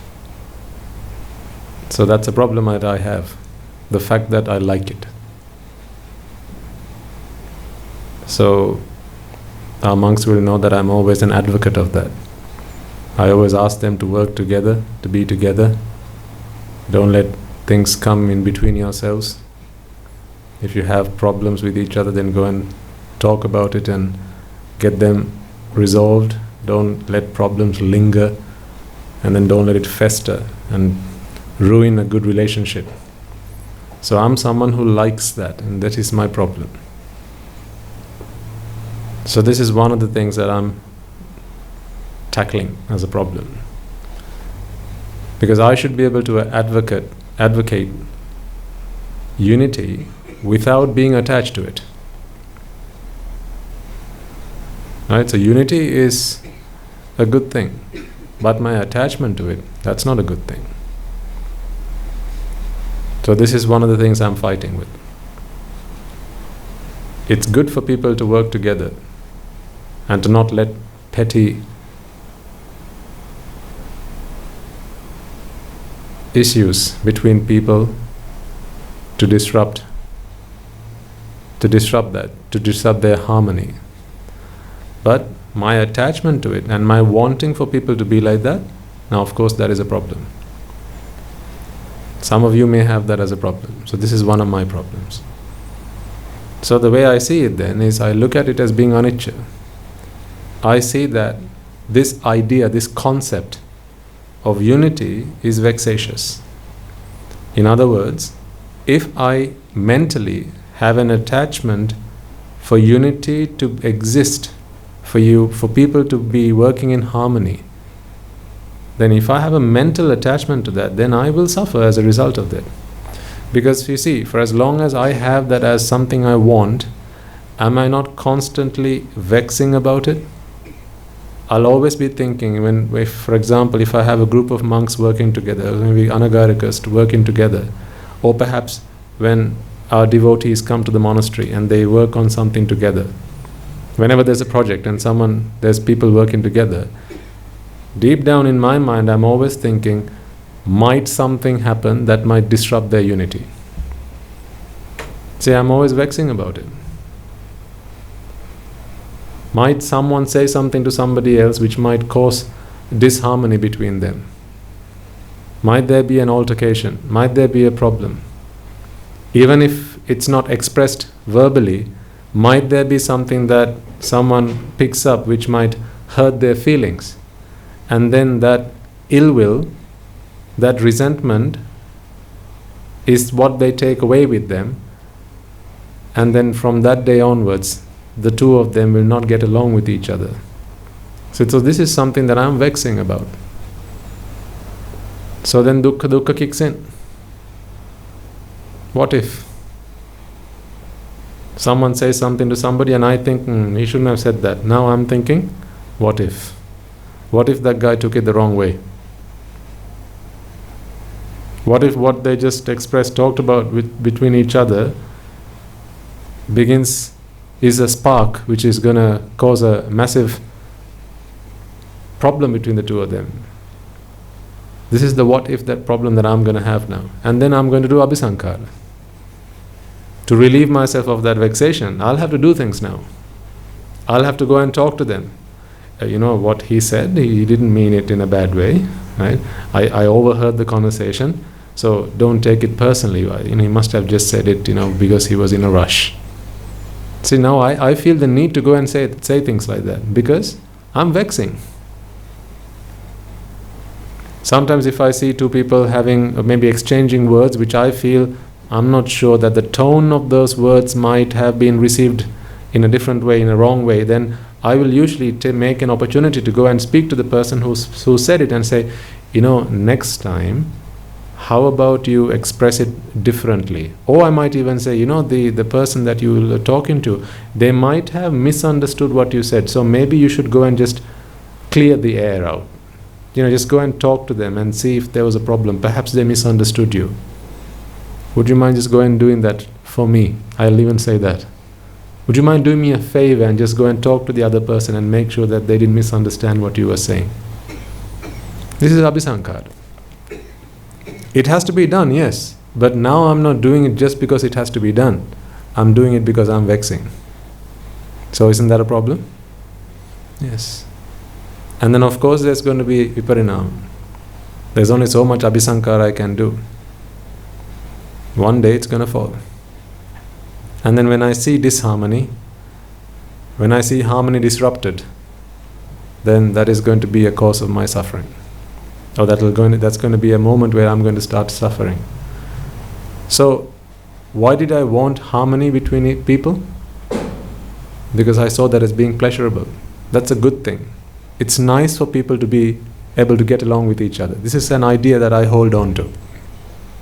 I expect joy from that. I like to see people happy. I like to see people getting along with each other. I like to see people working with each other without any bad words being exchanged, without any ill will. So I went for that, looking for joy. I went for that, looking for pleasure. But what did I get? Vexation, and then dukkha, sankhara dukkha, and viparinama dukkha. So is it essence-full or essence-less? Essence-less. In other words, looking for joy and pleasure from that idea is meaningless. That is what essence-less means. That's what anatta means. Looking for joy from that idea that people should be able to get along with each other is meaningless. But is it bad for people to work with each other and live in harmony and get along with each other? Is that a bad thing? No, of course not. That's a good thing. That's good. And we should always be advocates of that. We should all be ambassadors of that. Harmony and people getting along with each other. The Buddha was the greatest advocate of that. He spoke to his monks always and said, monks, you should always embrace unity, work together, come together, discuss things together, and then walk away in unity. He was an advocate of unity, but never once was he attached to that concept of unity, and therefore he never suffered when his monks would fall apart. Right? So this is what I applied it to. In the half an hour that I was practicing it, I was thinking about how the knowledge of vexation is what I need about the concept of unity. And so I reflected on that. And I reflected on the knowledge of dukkha. Not the feeling or not the experience of dukkha, but the knowledge of it. And I applied it to this idea. So the more I continue to do it, eventually there's going to be a day where I will still be an advocate of unity. But when I see people become disharmonious, I'll just be able to accept it and say, okay, I will do what I can do, but that will be it. I'm not going to bend over backwards. And I'm not going to let it hurt my heart will be unbreakable. That is what I'm trying to get to. So that's an example of where I was applying myself. Right? Siblings, right? Brothers, sisters, they fight. They don't get along with each other sometimes. They have arguments, they fight over little things, toys and mother's love, and let's see who can touch Ammi first. Right? All these little things, right? And so when, as a parent, you want your children to get along with each other, of course, work towards it, but without vexing. You must at home, you must teach your children to get along with each other. But if you vex about it, that's where the problem is. Without any mental pain, mental suffering or agony, you should be able to do it. This is where you have to be able to draw a line between vexation and fulfilling your duty and responsibility. They are not one and the same. You should be able to fulfill your duties and responsibilities without vexing about it. Vexation is a mental problem. Fulfilling your duties and responsibilities, that is something else. That is something we should all do. When you start applying this, you will start to see what the challenges are. Right? Until you start working through your math problems, you don't know where your points of pain or where the bits where you don't understand are. Right? So it's through application you begin to realize this. See, the Buddha is the best example in a lot of these things. He even admonished his monks when they couldn't get along with each other. He rebuked them. He said, how dare you behave like this in my Shasana? You should all be able to get along with each other. Sometimes he would shout at them, but without anger. He can shout without being angry. He can advocate unity without being attached to it. Because you see, attachment is the only source of suffering. It's the only problem. Attachment, that's the only problem. People getting along with each other is not the cause of my suffering. Therefore, people not getting along with each other is also not the cause of my suffering. Attachment is the cause of suffering. So how do we draw this fine line? The best thing to do is to reflect on the knowledge of anicca. Because when you reflect on that knowledge of anicca, which is that this is vexatious, the only thing that will happen is that attachment will start to drop. Nothing else will drop. If you contemplate on anicca properly, the only thing that will happen is attachment will be treated. Nothing else. You will continue to do your duties, you will continue to fulfill your responsibilities, right? So whatever your roles, right, might be that you are the manager for an organization, or you are the team leader. So one of the things that team leaders will always have is problems in the team. People don't get along with each other, and this is what people are, right? They don't get along with each other because everyone has their own likes and dislikes. Everyone has preferences. Why? This is a team of Arahants? No. So, this is about being mature about it, right? You know that you're the leader of a group of people who are not Arahants. What is the defining characteristic of people who are not Arahants? They have a self. And when there's a self, there's a personal preference. It's very normal then. We must accept that. It's very remember, I think a few weeks ago, I talked to you, and in one of the sermons I said, whatever weakness you have, accept it as being normal. First, accept it. Be okay with your weakness. Be okay with the fact that you might have failed. What that means is not that, I failed, I'm not going to do anything about it anymore. That's not what it means. It's not about, I have a weakness and I'm not going to do anything about it anymore. That's not the okay I'm talking about. First, accept it. I have a problem. Okay, now let's deal with it. Because it starts with acceptance, right? So as a team leader, for instance, you will have people in a team who will, remember this is not a team of Arahants, so they'll all have a self, and each of those individuals will want to foster their self. And they'll all be interested in self-preservation, which is very normal for them. How can you expect anything else? In fact, if it were anything else, they wouldn't need someone like you to do it, to do the job. Why do you need a team leader if they're able to lead themselves? You wouldn't need a team leader. You wouldn't need a shepherd if the animals that you are looking after weren't sheep. You need a shepherd because the animals you are rearing, you are looking after are sheep. The sheep don't go in a line unless instructed to, unless beaten with a stick. Right? So first, let's accept that the problem is normal. Let's find out the cause of the problem, and then let's deal with that. So as a team leader, you will always have people who will not align sometimes to the vision. They'll have their own goals and their own aims. First of all, let's accept that that is the way it is. It is the way it is.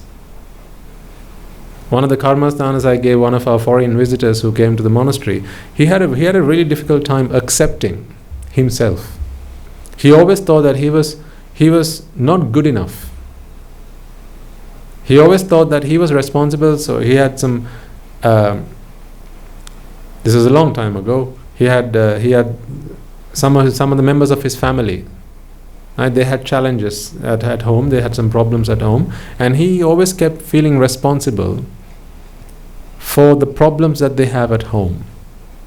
So if ever, for example, the mother and the father, they got into an argument, the child would feel that I am responsible for their arguments. I am responsible for the disharmony at home. The karmasthana that I gave this person was, it's okay the way it is. Or it's perfect the way it is. Accept it first. It's okay. It's okay the way it is. It's okay. First accept it. Then let's deal with it. But first accept it. It's okay. Yeah, it's the way it is, right? It's not my being. It's not me who caused this problem. It's just the way it is. It's just the way it is. Now let's deal with the problem. The problem comes when I make it my problem. Right? So going back to the gentleman, and also, there's a lot of similar traits between what you talked about there, sir, and how I feel about certain things. Is the way I tackle with this problem myself is, when I see that people don't get along with each other, first I tell myself, well, how else would you expect them to be? Of course they're not going to get along with each other. I'm not trying to lead Arahants here. This is the way they are. What else would I expect? It's exactly, that's the way it is. As a teacher, right? Expect that your students will come to school without having done their homework. Expect that of them. That is the way it is. It's okay the way it is. It's normal. That is normal. If your husband comes home after a bad day at work, long tiring day at work, right? A lot of deadlines, and he's very stressed out. And then what can you expect from him now? Is he going to be his normal good self? No. He may be, he may not be. So whatever reaction you get from him when he gets back home, first tell yourself, well, that's the way it is. It's okay. It's okay the way it is. That's a sign of maturity. Immature people aren't able to handle the situation. Because what happens otherwise is, the husband comes home with his personal preference, I have my personal preference, and now there's a clash of personal preferences. I want you to be like this. You're not the way I like you to be. You want me to behave in a certain way. I'm not the way you want me to be. Now there's a lot of personal clashes. This is again egos fighting with each other. This is what I tell myself. Right? I should be able to deal with a problem without making it my problem. So I contemplate on anicca dukkha anatta and apply that knowledge to this problem. I see that unity between people is good, but my expectation of that is not good. Unity is vexatious. It's vexation? No, it's vexatious. It's vexatious. If I attach, I shall suffer. So this is why when you contemplate on anicca, the only thing that will happen is attachment will start to subdue and will start to extinguish. Attachment is the only thing that can be treated with the medicine of anicca. Nothing else can be treated. And that's a good thing. It's a good thing that attachment is the only disease that can be treated with anicca dukkha anatta. Nothing else can be treated. Duty and responsibility, they can't be treated with anicca.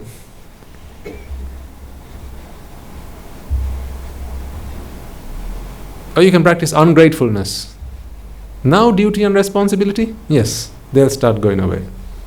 You can practice ungratefulness sanya. Right? But if you practice anicca sanya, anatta sanya, the only things that will be treated is the cause of suffering. What is the only cause of suffering? Attachment. It's not disharmony. That's not the cause of suffering. That's not the cause of suffering. Two people are having a fight. Is that the cause of suffering? No. My attachment, I want them not to fight. That's the cause of suffering. So this is why the Buddha was so right. He was bang on the money when he said anicca dukkha anatta. Because the medicine of anicca can only treat the problem of attachment. It can't treat anything else. And isn't that a good thing? Oh, it's very good. Because it won't treat anything else. Remember, the Buddha comes into this world to teach us the cause of suffering. First he teaches us about suffering. Then he teaches us about the cause of suffering. Then he says, this is the medicine for suffering. And once you've taken the medicine, suffering will be gone. He's only here to teach us about the knowledge of suffering, the cause of it, the treatment of it, and the path. That is what he teaches us. So what we must do is anicca sanya. That's it. This is why I say, if you look at anicca from a very positive angle, even something as, because usually, you know what, when people get this the wrong way, they apply anicca to incidents and events which are not in their favor. Like two people are having a fight and they go, anicca. That's not when you should be, that's not where you need to apply this. I'm talking about a positive thing, unity. See, we don't complain about unity, do we? In fact, we advocate unity. We say unity is a good thing. Even then you should be able to apply anicca. Because what you're saying is, I see that unity is vexatious. If I attach to it, I will suffer. So really, tell me then, you and your husband, you're having a really good relationship with each other, a very good understanding relationship, you don't have any arguments, no fights, right? You're having, you're the couple of the year. Can you not contemplate on anicca? It's the best time to contemplate on anicca. Most people will bring anicca in when they start to fall apart. When the husband's not doing what she wants him to do, when they start to have arguments, then they start to think, anicca. No. Now you're getting the wrong end of anicca. This is also a very fine line. The application of anicca, because it's the knowledge of anicca that is important, not vexation. That's not what we are reflecting on. Vexatious. Remember, these two words are worlds apart. The meanings are worlds apart. A glass is fragile. What's the point of talking about it after it's broken? When must we be concerned about the fragile nature of a glass? Is it before or after it's broken? Before it's broken. Once it's broken and shattered into pieces, what's the point of talking about it being fragile? Then the only thing you can say, see, I told you it was fragile. I told you no. What's the point of talking about it then? Because now you're just pointing a finger. And now you're just finding blame. And this is just finger pointing. But if you are able to educate people, make them knowledgeable, hey, this is fragile. So be careful. Now that's useful. Is it useful to talk about it being fragile after it's broken? What's the point? Now it's too little, too late. Tell me before it's broken. Okay. Now I know I have to be careful with it. What's the point of telling me that fire burns you after I put my finger into it? And don't tell me then. Now I know it. Now it's too late. Talk to me before the event, not after. So when you're in a really good relationship, there's no such thing as a good relationship, but I'm talking about in a worldly sense, right?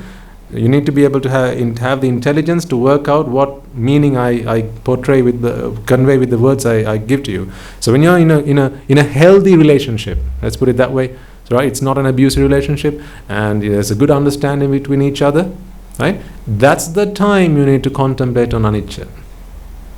Vexatious. If I attach to this, I will suffer.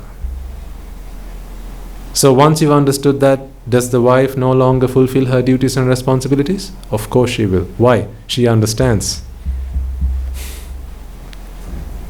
She understands, one, that if you attach, you will suffer, and two, this is the result of causes. Both these meanings are important to capture in the word anicca. One, if you attach, you will suffer. Two, it's a result of causes.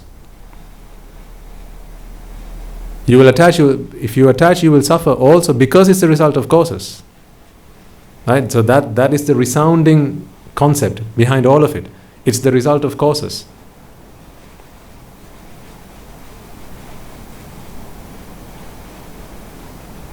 For as long as the causes are in its favor, then you shall be able, the result will manifest. But as a result of that, if you attach yourself to it, you will suffer. Because, well, it's a result of causes, not the result of your liking. So both these ideas are important to contemplate on. But the second or the first one that we talked about is, this is an easier part to understand. If you attach, you will suffer. If you attach, you will suffer. Your children are still alive. When do you need to talk about them being anicca? After they die? No. While they're still alive.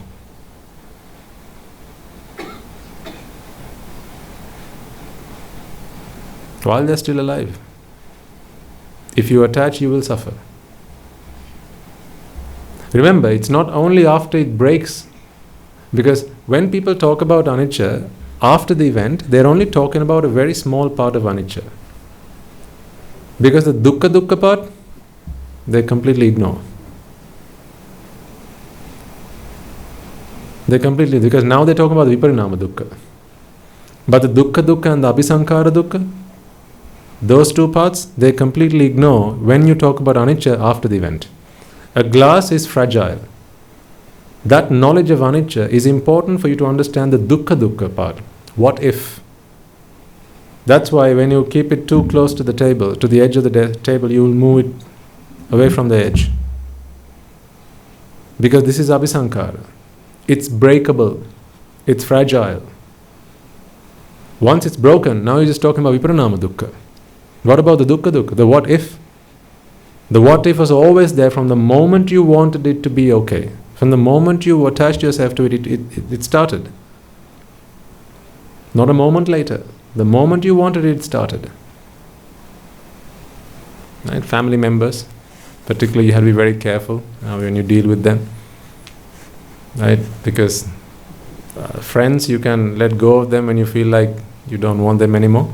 But when it's family, we don't choose our family. It gets chosen for us. Right? Karma decides who's our family. So you have to be very careful in those situations. This is again where duty and responsibility you need to be able to distinguish between that, draw the distinction between that and our mental vexation. If you remember the great elder Sariputta's story, I think his last convert to Buddhist philosophy, the Buddhist way of thinking, was his mother.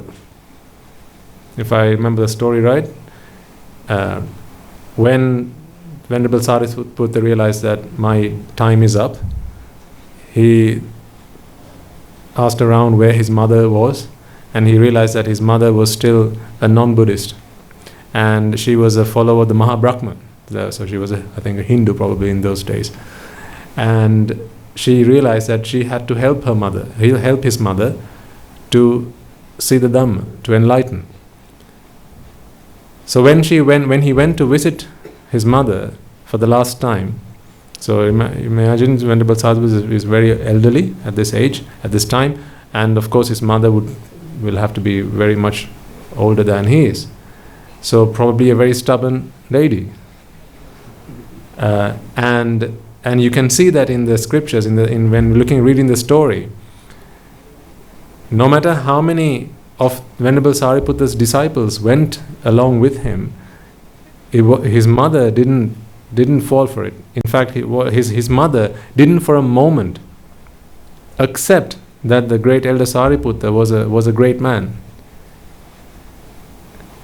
She wasn't accepting of this because she was so blinded in her faith of the Mahabrahma, as accepting that Mahabrahma is my teacher, he's my master. She didn't want to accept the Buddha. In fact, she was actually quite upset with the Buddha, quite angry with the Buddha, because all her children had gone on to become monks in the Buddha's Shasana and gone on to become Arahants, but she didn't know who an Arahant was, of course, because she hadn't even become a Sotapanna by that point.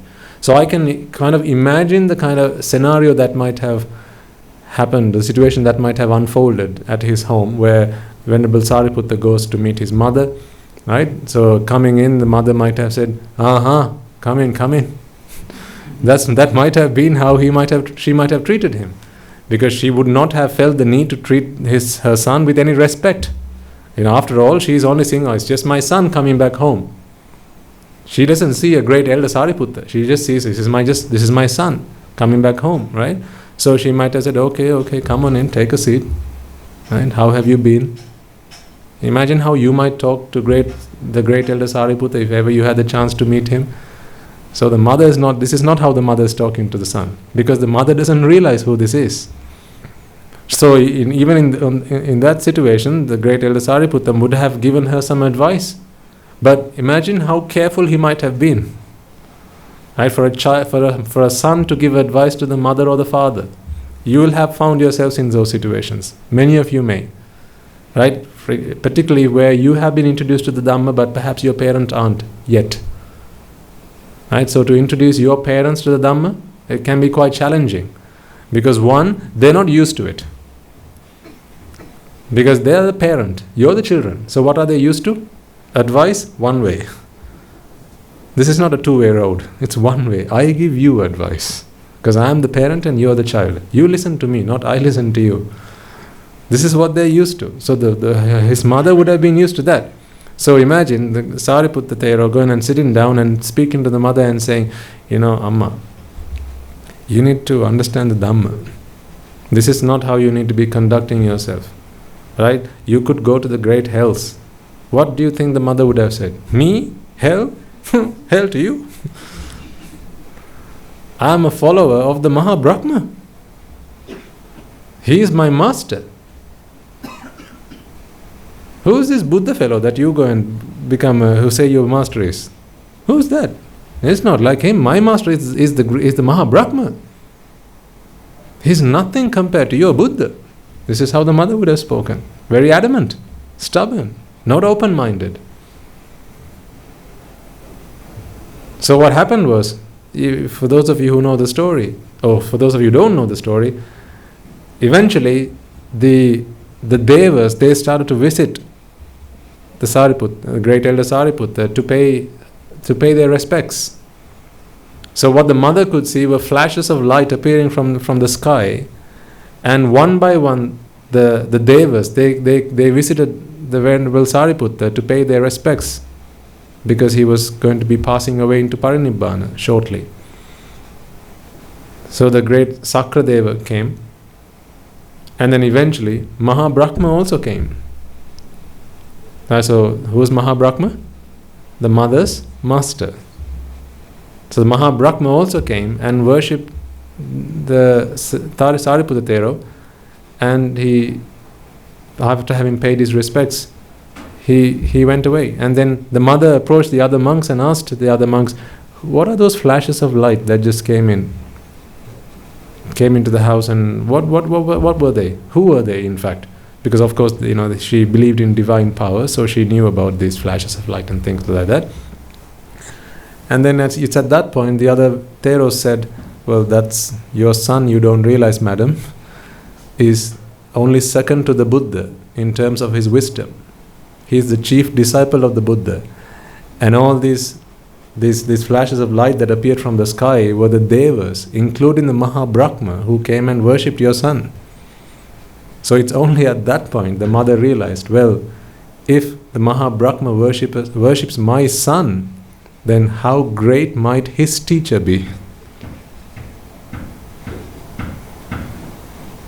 So that was the moment where this super ego that the mother had within herself, she was able to put aside and then at least listen to what the son had to say. Had it not been for that event, no matter how much the Sariputta Thero would have preached the Dhamma, she wouldn't have been able to understand any of that. And then eventually, after having listened to a sermon by the Sariputta Thero, she became a Sotapanna. But no matter how much he would have preached, before the miraculous event, wouldn't have made any difference. Because she was just so uptight, so adamant, so arrogant that she would not have accepted it. Now let's imagine that this event of where the Devas visiting the Sariputta Thero hadn't happened. let's just imagine, because perhaps Sariputta Thero knew that this was going to happen, perhaps he didn't know it, right? So imagine then the Thero trying to explain the Dhamma to the mother, but she's not taking it. He would have tried. He would have kept trying it because it's his duty. He has a duty to his mother. This is the mother who has brought him into this world and who has given him this brilliant opportunity once in a, not lifetime, once in a samsara time, to attain arahathood. Right? So this is the great mother that has brought him into this world. So he wants to pay his respects, he wants to fulfill his duty, fulfill his responsibility. But had the mother not taken on board his advice, it wouldn't have bothered him one bit. It wouldn't have upset him. He would have done his duty, and let's imagine the miraculous event didn't happen, he would have still said, okay Amma, I've tried my best with you. May you be well, may you be happy. I'm off. And he would have gone in the same mindset that he would have come into her home with. See, this is what we need to be able to do. This is the lesson we need to take from these stories. I mean, when the Buddha started to preach Dhamma to his monks, he wanted all his monks to fulfill the path and to become Arahants. 20 years after he started preaching the Dhamma, the monks started to become mischievous in various different ways. This is when he had to start to lay out rules of conduct. There are plenty of instances in the Vinaya Pitaka where the Buddha summons the monks and he admonishes them. He says, you foolish man, how dare you do something like that? How could you conduct yourself in that way? Those words would have been quite stern. To the person listening to them, it would have been quite fearsome. It might have been like thunder, being struck by thunder. But the Buddha didn't have one tiny bit of anger or resentment in his mind. He did that all with compassion, with metta, karuna and mudita. So he was able to do that and lay out 227 rules of conduct, each as a precaution to prevent the next event taking place, the next instance of the same error taking place. That was why he laid out these rules. But each time he did it with compassion, not with anger. He never laid out a rule of conduct saying, well, let me teach you a lesson. He never did it that way. These are the lessons that we need to take from these great characters, these personalities. This is why I tell you, my superhero is not Superman. He used to be, but not anymore. Because I have all the Superman movies that I watched. Right? When Clark Kent becomes Superman, right, he still becomes angry.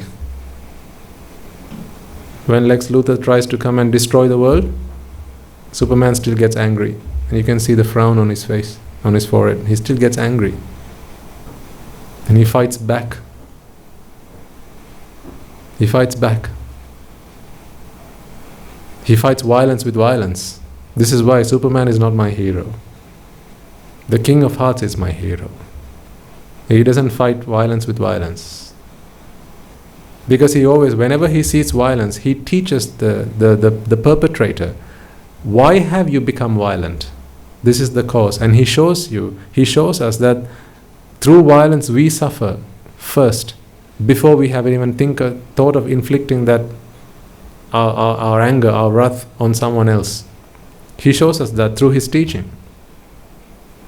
So when you conduct yourself with your family, right?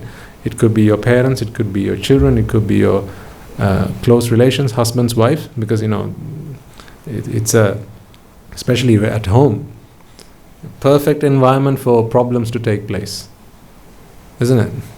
You should know. Right? Two people, different personalities come together, and now you have to start to make compromises. Love is nothing other than making compromises for each other. So by whatever degree you are able to compromise, by that degree you are able to live a happy life. Because this is a clash of personalities. No matter how much you match, there'll always be personality differences. There'll always be different personal preferences. And so when these personal preferences appear, try to do your duty, fulfill your responsibility. But if ever you start to feel anger in yourself, if you start to feel annoyance, resentment, these can all be treated through anicca. So in your case, madam, when your mother or whoever conducts themselves in that way, and you have, for example, let's say, in the example that you gave, right, we keep asking our elderly mother, who is now weak, who is now unable to walk by herself, right? Use a walking stick, Amma. Make sure you hold on to the rails as you walk. Make sure you use the right footwear. Otherwise you're going to have a fall. Keep saying it. You should be able to tell it the 100th time the same way you said it the first time, without changing the tone,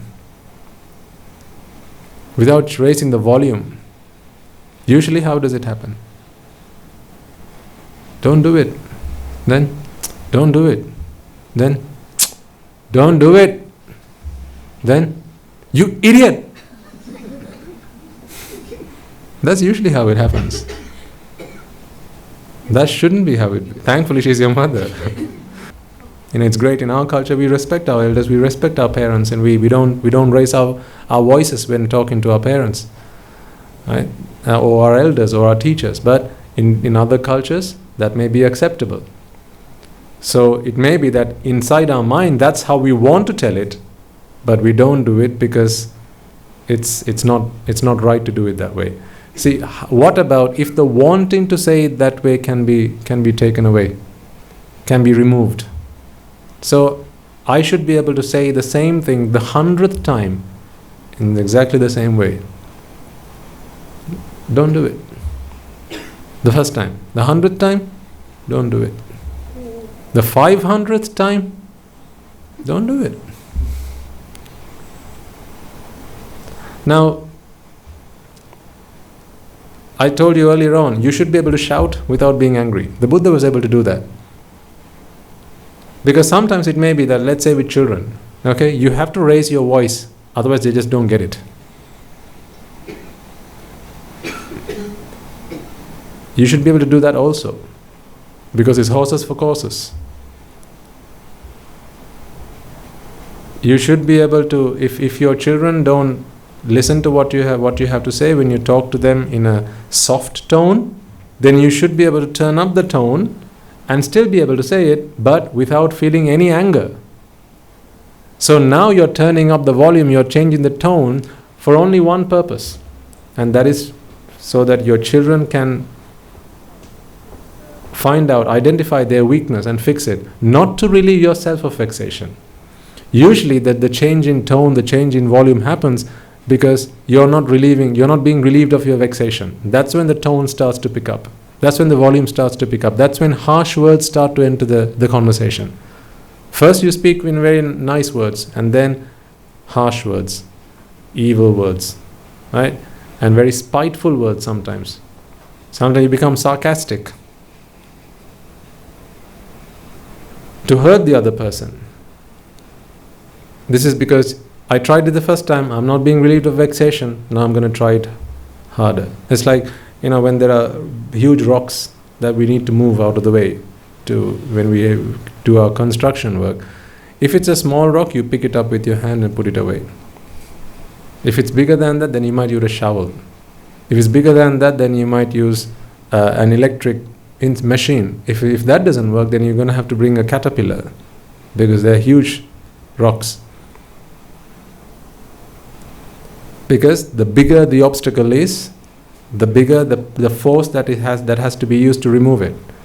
Now, if your vexation is the same, the bigger the vexation is, the bigger the force that you're going to have to use to relieve yourself of that vexation. And usually the bigger the vexation is, the more the tendency for it to lean towards dasakusal, unwholesome deeds. That's why the volume starts to increase. Bigger machine. First you start with pebble. Puta, don't do that. Then after a little while it becomes a caterpillar. You rascal! And that's a caterpillar. Then the stick. And these are all means of relieving oneself of vexation when you're not unable to relieve your vexation the first time you did it. So this is why when you contemplate on anicca, you're now able to remove vexation from the root. When there's no vexation, now you're just treating the problem. Because it's not your problem. It's not a personal problem. The problem is when we make it our personal problem. Because then whatever we say, whatever we do, whatever we think, we do so to relieve ourselves of vexation. That's where the problem is. Now, in similar example that I have with my life is, I try to get my parents to come to the Dhamma more than they do at the moment. So I try out various things to try and get them to be interested in the Dhamma and to come and listen to the Dhamma, to practice the Dhamma, and to do things, right? So that was the second thing I was contemplating on. So the other day I said, why don't you set aside half an hour every week and I'll give you my time. Let's talk about the Dhamma, because they're still back over there. So I said, I'll come on a Skype call, I'll talk to you for half an hour every week, and I'll give you my time. So they don't realize the value of that. So anyway, I've been trying to help them to come towards the Dhamma. But I must be able to do it without vexing about it. Because I should be able to fulfill my duty, fulfill my responsibility to them. And that is to give them the gift of Dhamma. Because it is thanks to them, like the great Elder Sariputta, I must be able to feel the same way that he did. It is thanks to them that today I have been able to make avail of this opportunity. But if I begin to get upset about the fact that they don't listen to the Dhamma, let's say whenever they come to Sri Lanka, the first thing I do is I pick up, when they give me a call, I say, when are you going to come to the monastery? Sometimes they'll be like, okay, we have all these things we have to do, and we are flying on this day. The previous day we'll come and see you, but it'll be a short visit because we have to go quickly. So you can imagine what I feel like saying in response to that. I feel like saying, are you mad? The first thing you should be doing is coming to the monastery, because there are some people like that. There are people among you, whenever they come down to Sri Lanka, the first thing they do is they come to the monastery. Even before they head home, they come to the monastery.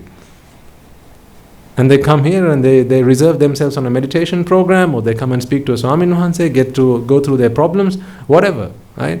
But I don't see the same level of earnest with my parents yet. Hopefully that will change, but not yet. But if I begin to become upset about it, or angry about it, or resent it, now that's my problem. So the first day I tell them, Appaji, listen to the sermons. What about the next time I speak to them? I should be able to speak to them in the same way. Appaji, listen to the sermons. Third time, listen to the sermons. Fourth time, listen to the sermons. 100th time, listen to the sermons. So that's the second thing I was contemplating on, because still I vex about it. I'm still vexing about it. I'm still, deep down in my mind, I still want them to do this. I still want them to listen to the Dhamma and be able to enlighten themselves. So therefore I'm vexing about it. So there's the dukkha. Then there's the abhisankara dukkha. See, right now I'm giving them half an hour a week. They haven't taken up the offer yet, but I have offered it to them. I think just a couple of days ago, they had sent someone down to come and talk to me, and then there was a couple who came down and from the UK, and I sat down and talked to them about their problem, and then at the end of that, they were asking Swaminatha, what can we do for the monastery? I said, there's nothing the monastery needs. I said, can you do me a favor? On your way back, can you please give Appaji a call and explain to him how much beneficial this experience has been for you to come to the monastery and talk to one of our Swamin Wahanses. Please could you encourage them to come and make use of the same opportunity. Make use of that. So that is why I asked them. But I was thinking to myself as I was saying it, aren't I still vexing about it? This is my problem. I shouldn't vex about it. But I still do. So that I have to treat. So I hope that my parents will realize this and fix themselves before I fix my vexation. Because once I have fixed my vexation, then I will only do what I am duty bound to do and nothing more. I'm not going to go beyond that. I'm not going to bend backwards after that. Because right now I'm bending backwards because it's vexing me. So sometimes when we speak to our young monks, we advise them, Swaminanza, I will give you advice, but make sure you fix yourself before I rid myself of the vexation for you to be well behaved. Because after that, I'm only going to give you advice by which amount I'm duty bound to do so. Because beyond that, if we step one step beyond that, it's because of our vexation. That's why. Right? So fulfill duties, fulfill responsibilities, but without vexing about it. So you see, I've shared 2 of mine with you as well. Ego happens to be the biggest problem. I think wherever we go, even in our mundane matters, affairs, right? Even at the workplace, for instance, it's so difficult to listen to someone tell you something you already know, right? We have all experienced that. I have, personally. When I was an idiotic fool, when someone tells me something I already know, it's very difficult to listen to it. You always feel like you have to say what you know. And almost unbeknown to you already put on, you play that cassette in your mind. And now what you're checking is what he's saying agreeable with what I already know. So it's a case of verification rather than taking in knowledge. Do you know it as you should be knowing it is what we go into. So you're right, sir. Ego is the biggest problem here. But the problem is the only treatment for ego is also the Dhamma. It's a catch-22. You can't do this because of ego. You can't treat ego unless you take the Dhamma. Unless you treat the ego, you won't take the Dhamma. Unless you take the Dhamma, you won't treat your ego. It's a catch-22. This is such an unfortunate situation.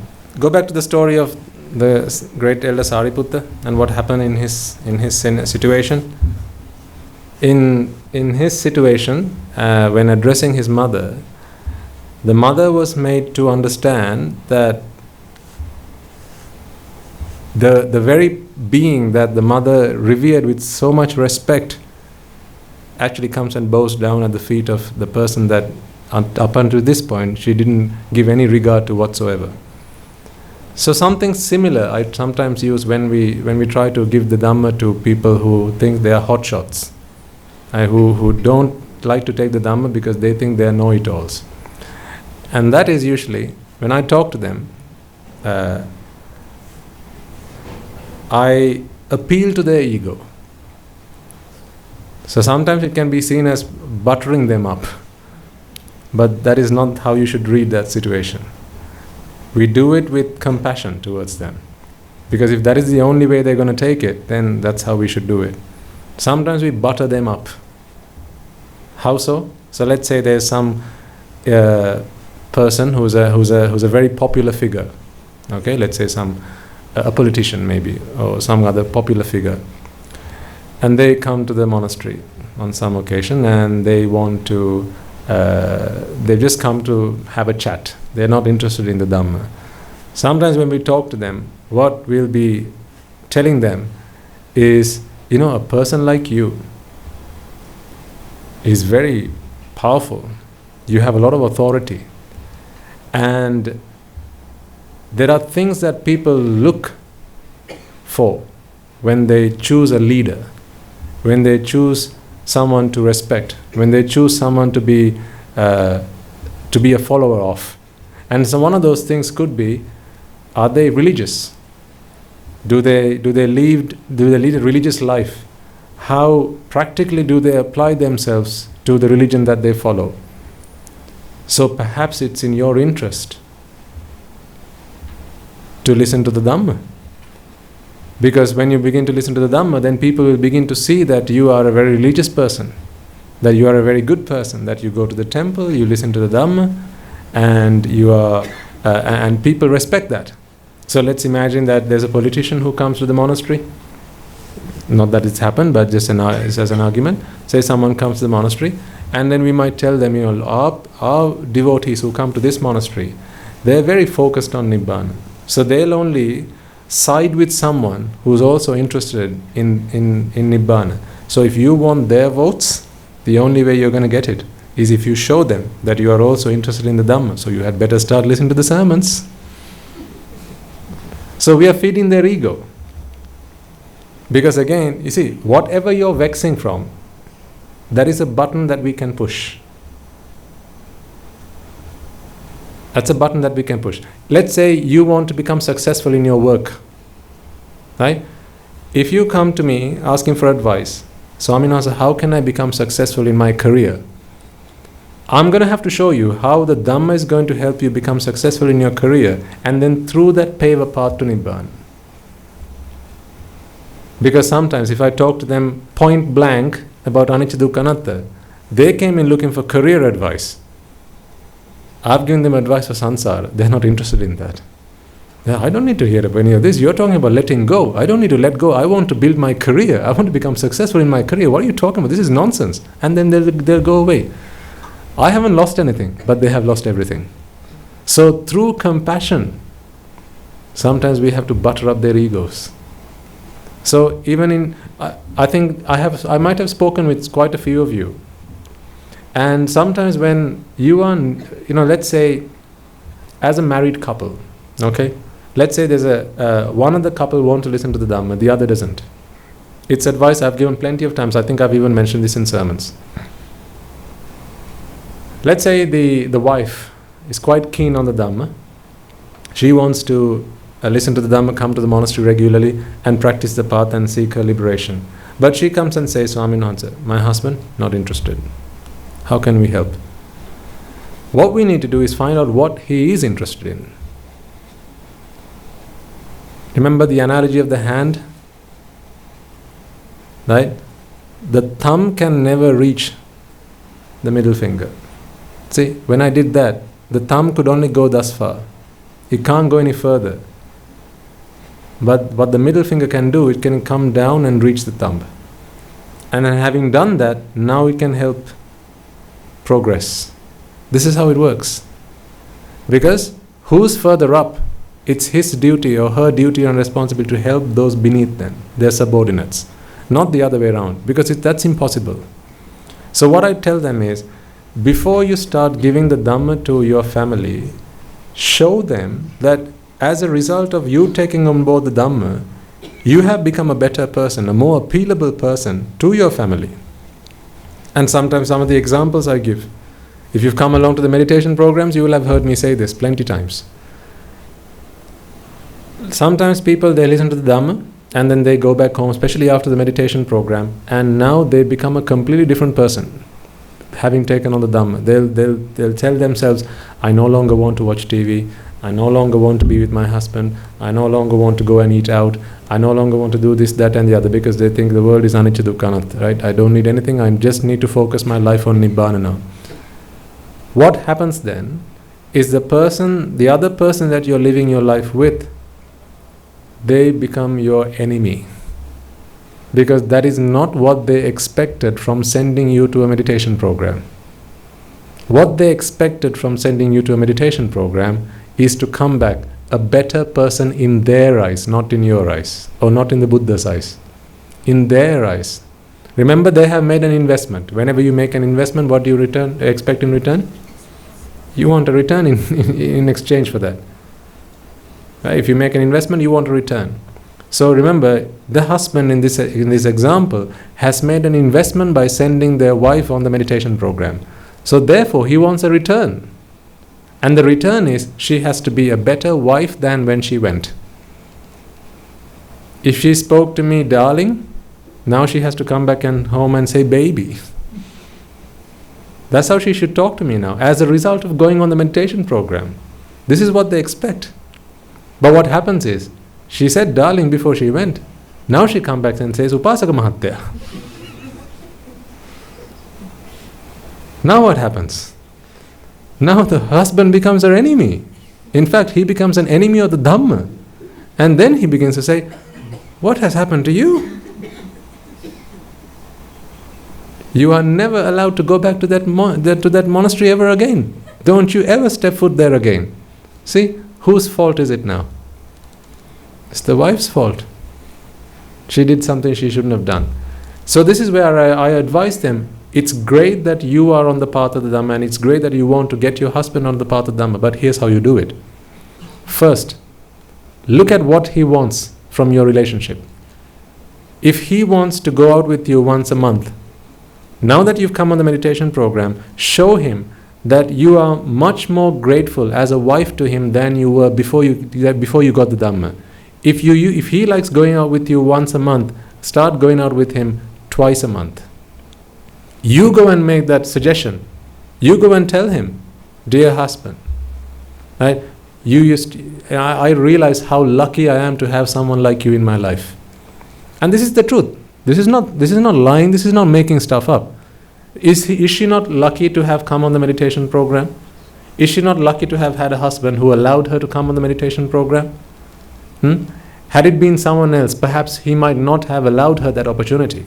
So isn't she really quite lucky to have a person like that in her life? So go and express that. Tell him now, I am so lucky to have someone like you in my life. I didn't realize this until I went on the meditation program, until I listened to the Dhamma. Now I begin to realize how lucky, how fortunate I am to have someone like you in my life. I realize that I haven't been doing everything I ought to do to express my love to you. From now on, I'm going to do as much as I possibly can. I haven't been doing the best I could, but from now on, I'm going to change. Now show it by example. Don't have to keep saying it. There's no point in just saying it. But show it. If he likes going out with you once a month, start going out twice a month. If you always had a habit of exchanging birthday cards, now in addition to the birthday cards, start exchanging Valentine cards. But what do people do? First they start giving birthday cards, then they come on the meditation program, and then after that, no more birthday cards. Why? What's the point of birthday cards? Anicca dukkha anatta. This is foolishness. Again, it's ego. Because what happens then is, if you don't appeal to what they want from you, then immediately they're going to start putting up barriers. And then they're not going to want to come down this path. But what happens if you play it out the way I suggest you do?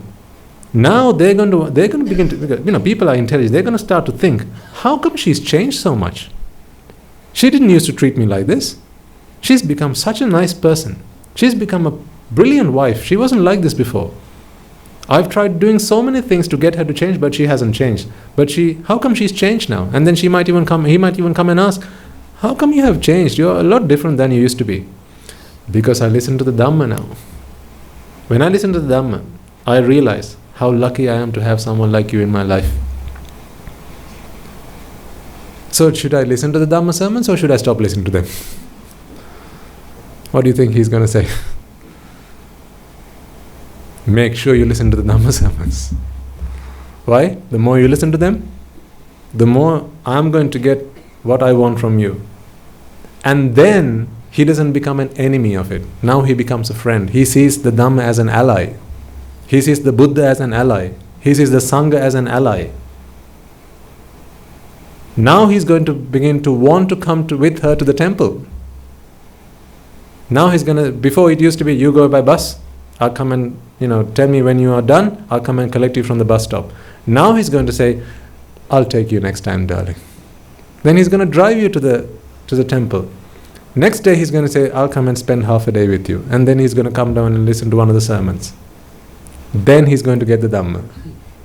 That's how you help people. You've got to be creative. First you have to appeal to what it is that they want. Very effective. Try it out. This is the way to do it, not the other way. Not the way that seems like the better way to do it, which is showing that you have changed in a way that makes you feel proud. That's not the way to do it. Because remember, if you are duty bound to help the people in your life to come to the Dhamma, right? Because they have helped you. It's now your chance. This is why do we invite the Devas, the Brahmas, the spirits, the demons, the dead to come and listen to these sermons? Because we are duty bound. Okay, I invite them. What if they don't come? I invite them. They don't come. Well, what am I going to do now? I can't do this sermon. Nobody is coming. Should I suffer because of that? Why don't they come to my sermons? No, I'll do my duty. If they come, they come. If they don't come, they don't come. That's it. But we appeal to them. Like, you might have some friends, for instance, right? They are so into offering alms. They'll give dana, right? But they won't listen to the Dhamma. They're not interested in the Dhamma. The best way to get them to the Dhamma is not by forcing them to listen to the Dhamma. Give them an opportunity to come and listen, come and give a dana. Because remember, perhaps the reason that they're not interested in listening to the Dhamma yet is because they still don't have the merits for their minds to get them to want to listen to the Dhamma. So what they ought to be doing then is really perhaps doing more merit. And then as they do more merit, suggest to them, when you give the dana, do it like this. When you offer the dana, whenever you give a dana to the Swami Nuhanses, make a resolve that may through this I be able to understand the teaching, the truth about existence. Eventually, they're going to want to one day come and sit down and listen to what the Swami Nuhanse has to say. And always appreciate. That's a really good tool. Rather than admonish, appreciate. But it's very natural for particularly, and you all have to be very careful here, right? Especially as people who are followers of the path, who are quite keen on the Dhamma.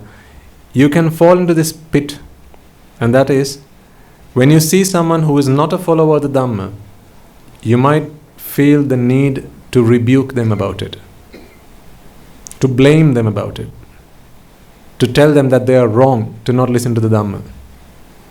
But the problem is, if they have already made their mind up that the Dhamma is not for me, to keep telling them that they're wrong, they're not going to want to do it anyway. So actually, the reason I asked half an hour with my mum and dad is not to force feed the Dhamma to them, because I realize that that's pointless now. What I need to do is to appeal to their ego, talk to them, see what they like to do, and then help them that way. So this is what I'm trying to do now, and this is what we all must be doing. Find a path to bring them back home. That is what we need to be creative for. Because if everyone took the same path, then that'll be so easy. But everyone is not like that. People like different things. Personal preferences are very different. What we need to do is we need to appeal to what they like, what they want, and then be creative to help them to find a path to where we want to get them. So here's the difference between Shraddha and Bhakti. One is faith, the other is conviction. One can only get into Shraddha through conviction, that is through wisdom. Until such time, what they see is indeed benevolence, right? So the Buddha is a great being, the Dhamma is great, the Sangha they're very good people, men and women who we should look after, and they're very good to others. But until one has become at least a Sotapanna or a Sotapanna Anugami, one has not, the seed of Shraddha has not been planted in their minds. Shraddha only comes through an understanding of the Dhamma, because that is what conviction is, rather than faith. Whenever there's faith, I think this is a subject we need to speak about separately on another day. No, it's good. The question is good, but I want to relieve you all at 6 o'clock because I have promised to do so. I'll briefly answer the question. Faith is usually based on what we observe through our 5 senses. So, for example, if we see a Swami Nuhanse who is always walking, looking down, or takes his meals in the alms bowl, only dons the 3 robes, right? Who appears to be very docile and very disciplined, then that can lead to feelings of respect towards the Swami Nuhanse. But that's not the same as Shraddha, because Shraddha comes through an understanding of the Dhamma. Shraddha is based on wisdom. When we begin to realize who the Buddha, Dhamma and the Sangha are, We then begin to move from faith to conviction. Remember, faith is based on individuals. You can have faith in the Buddha, you can also have conviction in the Buddha. Faith is on an individual, on a person. Like, for example, teachers. We have a lot of Shraddha, or rather Bhakti, Guru Bhakti, not Guru Shraddha. We have a lot of faith in our teachers. This is deep love and respect. Okay? But if we ever get to hear that the teacher has done something that they shouldn't have done, then all our respect and all our love and affection towards them can be removed in just one moment. Can completely destroy it. Just one event can destroy all of that. But conviction is not like that. Shraddha is not like that. Because Shraddha is on the Buddha, Dhamma and the Sangha, not in individuals, but in the qualities, in the virtues. Because these virtues are unshakable. Through wisdom, we begin to understand that what I need to do is to start to inculcate the virtues of Buddha, Dhamma and the Sangha within myself. So this is it's going to take us a while to answer the question, but so therefore I'll talk about it on another day.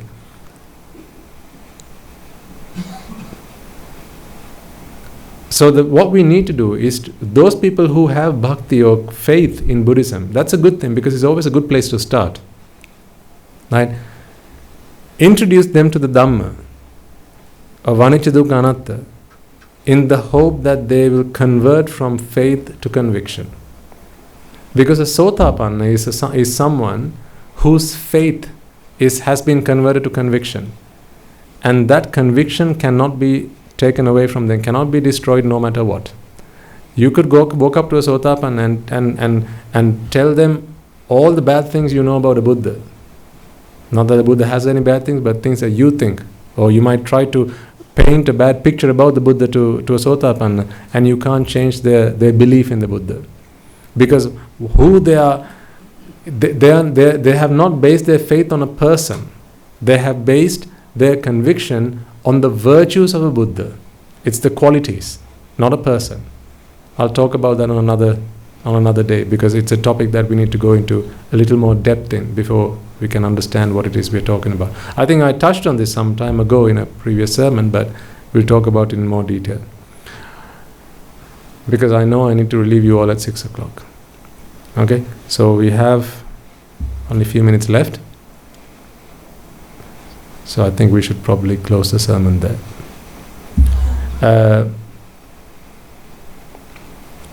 What I want you to do then is, our meditation session was a short one today. That's okay, because again, listening to the Dhamma is also meditation. This is why I asked you as you walked into this room, have you come here to meditate? Okay, you should be in meditation mode. What time of day? All time of day. Except for when you're asleep, you should be in meditation mode.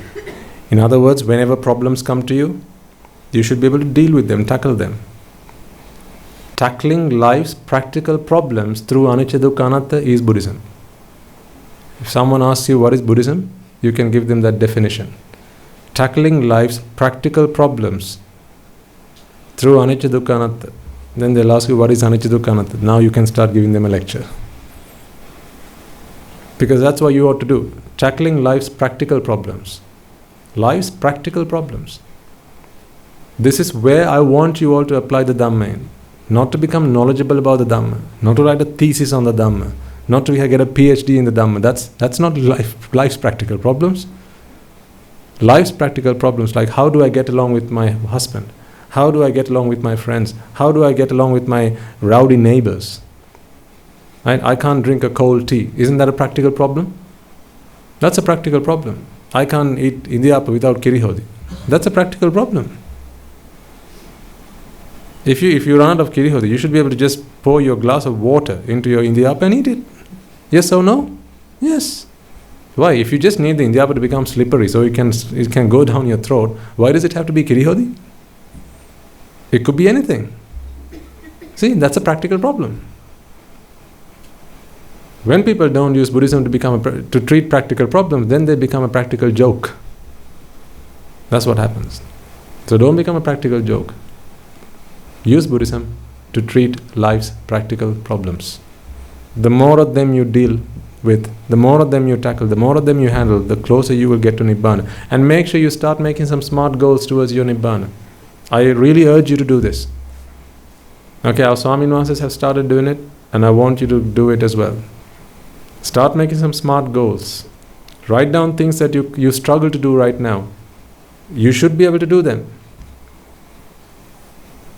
But, of course, please be sensible when you start making those goals. Okay, so for example, if one of your goals is, I can't shout at my mother yet. Right? My goal is, I should be able to shout at her in a month's time. Is that a goal for Nibbana? No. Your goal should be, I'm shouting at my mother. That's not a good thing to do. I should be able to not shout at her. Now that's a goal. Ragakke, dveshakke, mohakke, Nibbana. The eradication of raga, dvesha and moha, desire, aversion and delusion, that is what Nibbana is. Eradication of it, extinguishing of it. That's what you need to be working towards. One of the things I mentioned the other day, some people, they're very uneasy at the sight of blood, or perhaps a festering wound. It can make them become quite sick sometimes. They find it quite revolting.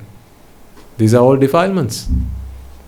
You should be able to look at an open wound, a bleeding wound, without feeling uneasy, without feeling sick.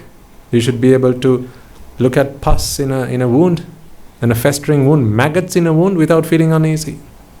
But perhaps if someone showed you something like that today, faint. It can happen, but it shouldn't happen.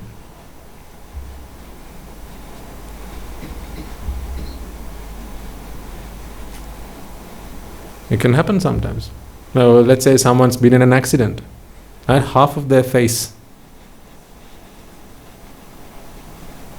damaged, and the entire skin removed, and it's just the skull. This side you have the eye and the mouth. This side is just the teeth and skull, and bloody. Right? When I say it, how does that make you feel? That's a problem. That's a defilement that needs to be treated. Because you still have a want. I want to see a complete face. The face that I want to see is like this. That's the problem. You got to treat that. You want to see that because that's what you like to see. You like to see that because you see that as being pleasurable, joyful and essential. Until you are able to treat that problem, you haven't made full funeral arrangements. You still have funeral arrangements to make. This is all about making funeral arrangements. Getting ready to go. Getting ready to go so you never come back again. Because if you keep coming back, you have to keep going. Okay. Right. We'll transfer merits and close the sermon. Let us all take a moment then to transfer the merits that we have all acquired today. First and foremost, let us all take a moment to remind ourselves of all the meritorious deeds that we have conducted throughout the course of the day. In making offerings to the Buddha, Dhamma and the Sangha, in listening to the sermon, in preaching the sermon, as well as in engaging in various meritorious deeds throughout the course of the day by helping those who are known to you to come along, to make their stay here as comfortable as you could, offering them refreshments and so on and so forth, in whatever meritorious deeds that you will have conducted today and the merits that you have acquired as a result of that. Let us first and foremost, for a moment, remind ourselves of the Gautama Supreme Buddha. It is because of his infinite compassion towards all sentient beings that we have the gift of Dhamma today. It is because of his selfless commitment towards the liberation of all sentient beings, including you and I, that we have the gift of Dhamma today. The path to redeem ourselves from the shackles of samsara once and for all. Let us take a moment to transfer the merits that we have all acquired today to the Bhikkhu, Bhikkhunis, Upasak, Upasikas who since time immemorial protected and preserved the teaching of the Buddha and passed it down through generation to generation in the form of the Tripitaka, which is today available to us to study, understand, analyze and comprehend, as well as the members of the Mahasangha who are resident throughout the world. And also on this special occasion, not forgetting for a moment, the members of the Mahasangha who are resident in your local temples and in your local nunneries, the nuns who are resident in your local nunneries. Although you have come along here today to listen to the Dhamma, Let us not forget that it is the members of the Mahasangha, the Swami Nuances, who are resident in your local temples, in your local nunneries, who have always been by your side through thick and thin, come rain or shine. It is they who have always been there to advise you, guide you, and help you out in difficult situations in your lives. May they all rejoice in the merits that we have all acquired today, including the Mahanayakas, the Anunayakas, those of our forefathers and our ancestors in the Sangha Shasana, who have protected and preserved the Shasana all the way down through to us, as a result of which today you are able to witness men and women ordained in the Shasana. It is thanks to them who have made their lives ambition to protect the Shasana. May they all be able to rejoice in the merits that we have all acquired today. May through the power of these merits, if any of them have today been born in the woeful planes, be able to redeem themselves and be born in the blissful planes. May through the power of these merits they abstain from the unmeritorious deeds, fulfill the meritorious deeds, fulfill the noble eightfold path, and attain the supreme bliss of Nibbana. Sadhu, sadhu, sadhu.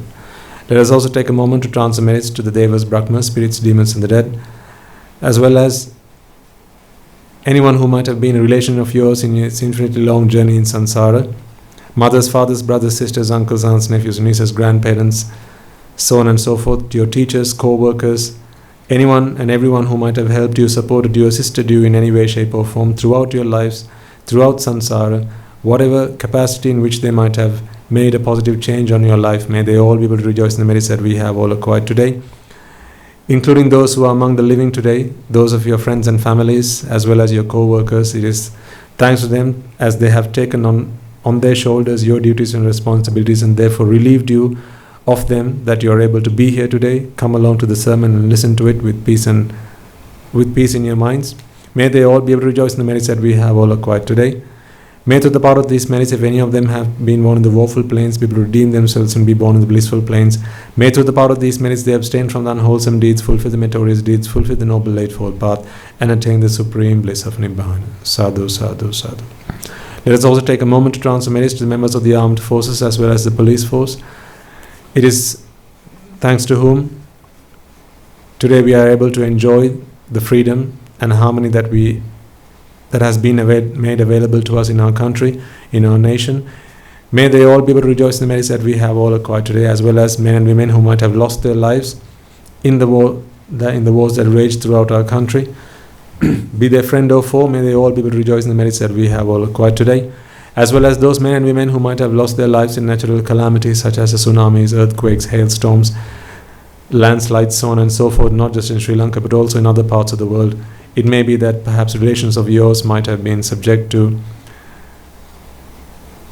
such events and such incidents. May they all be able to rejoice in the merits that we have all acquired today.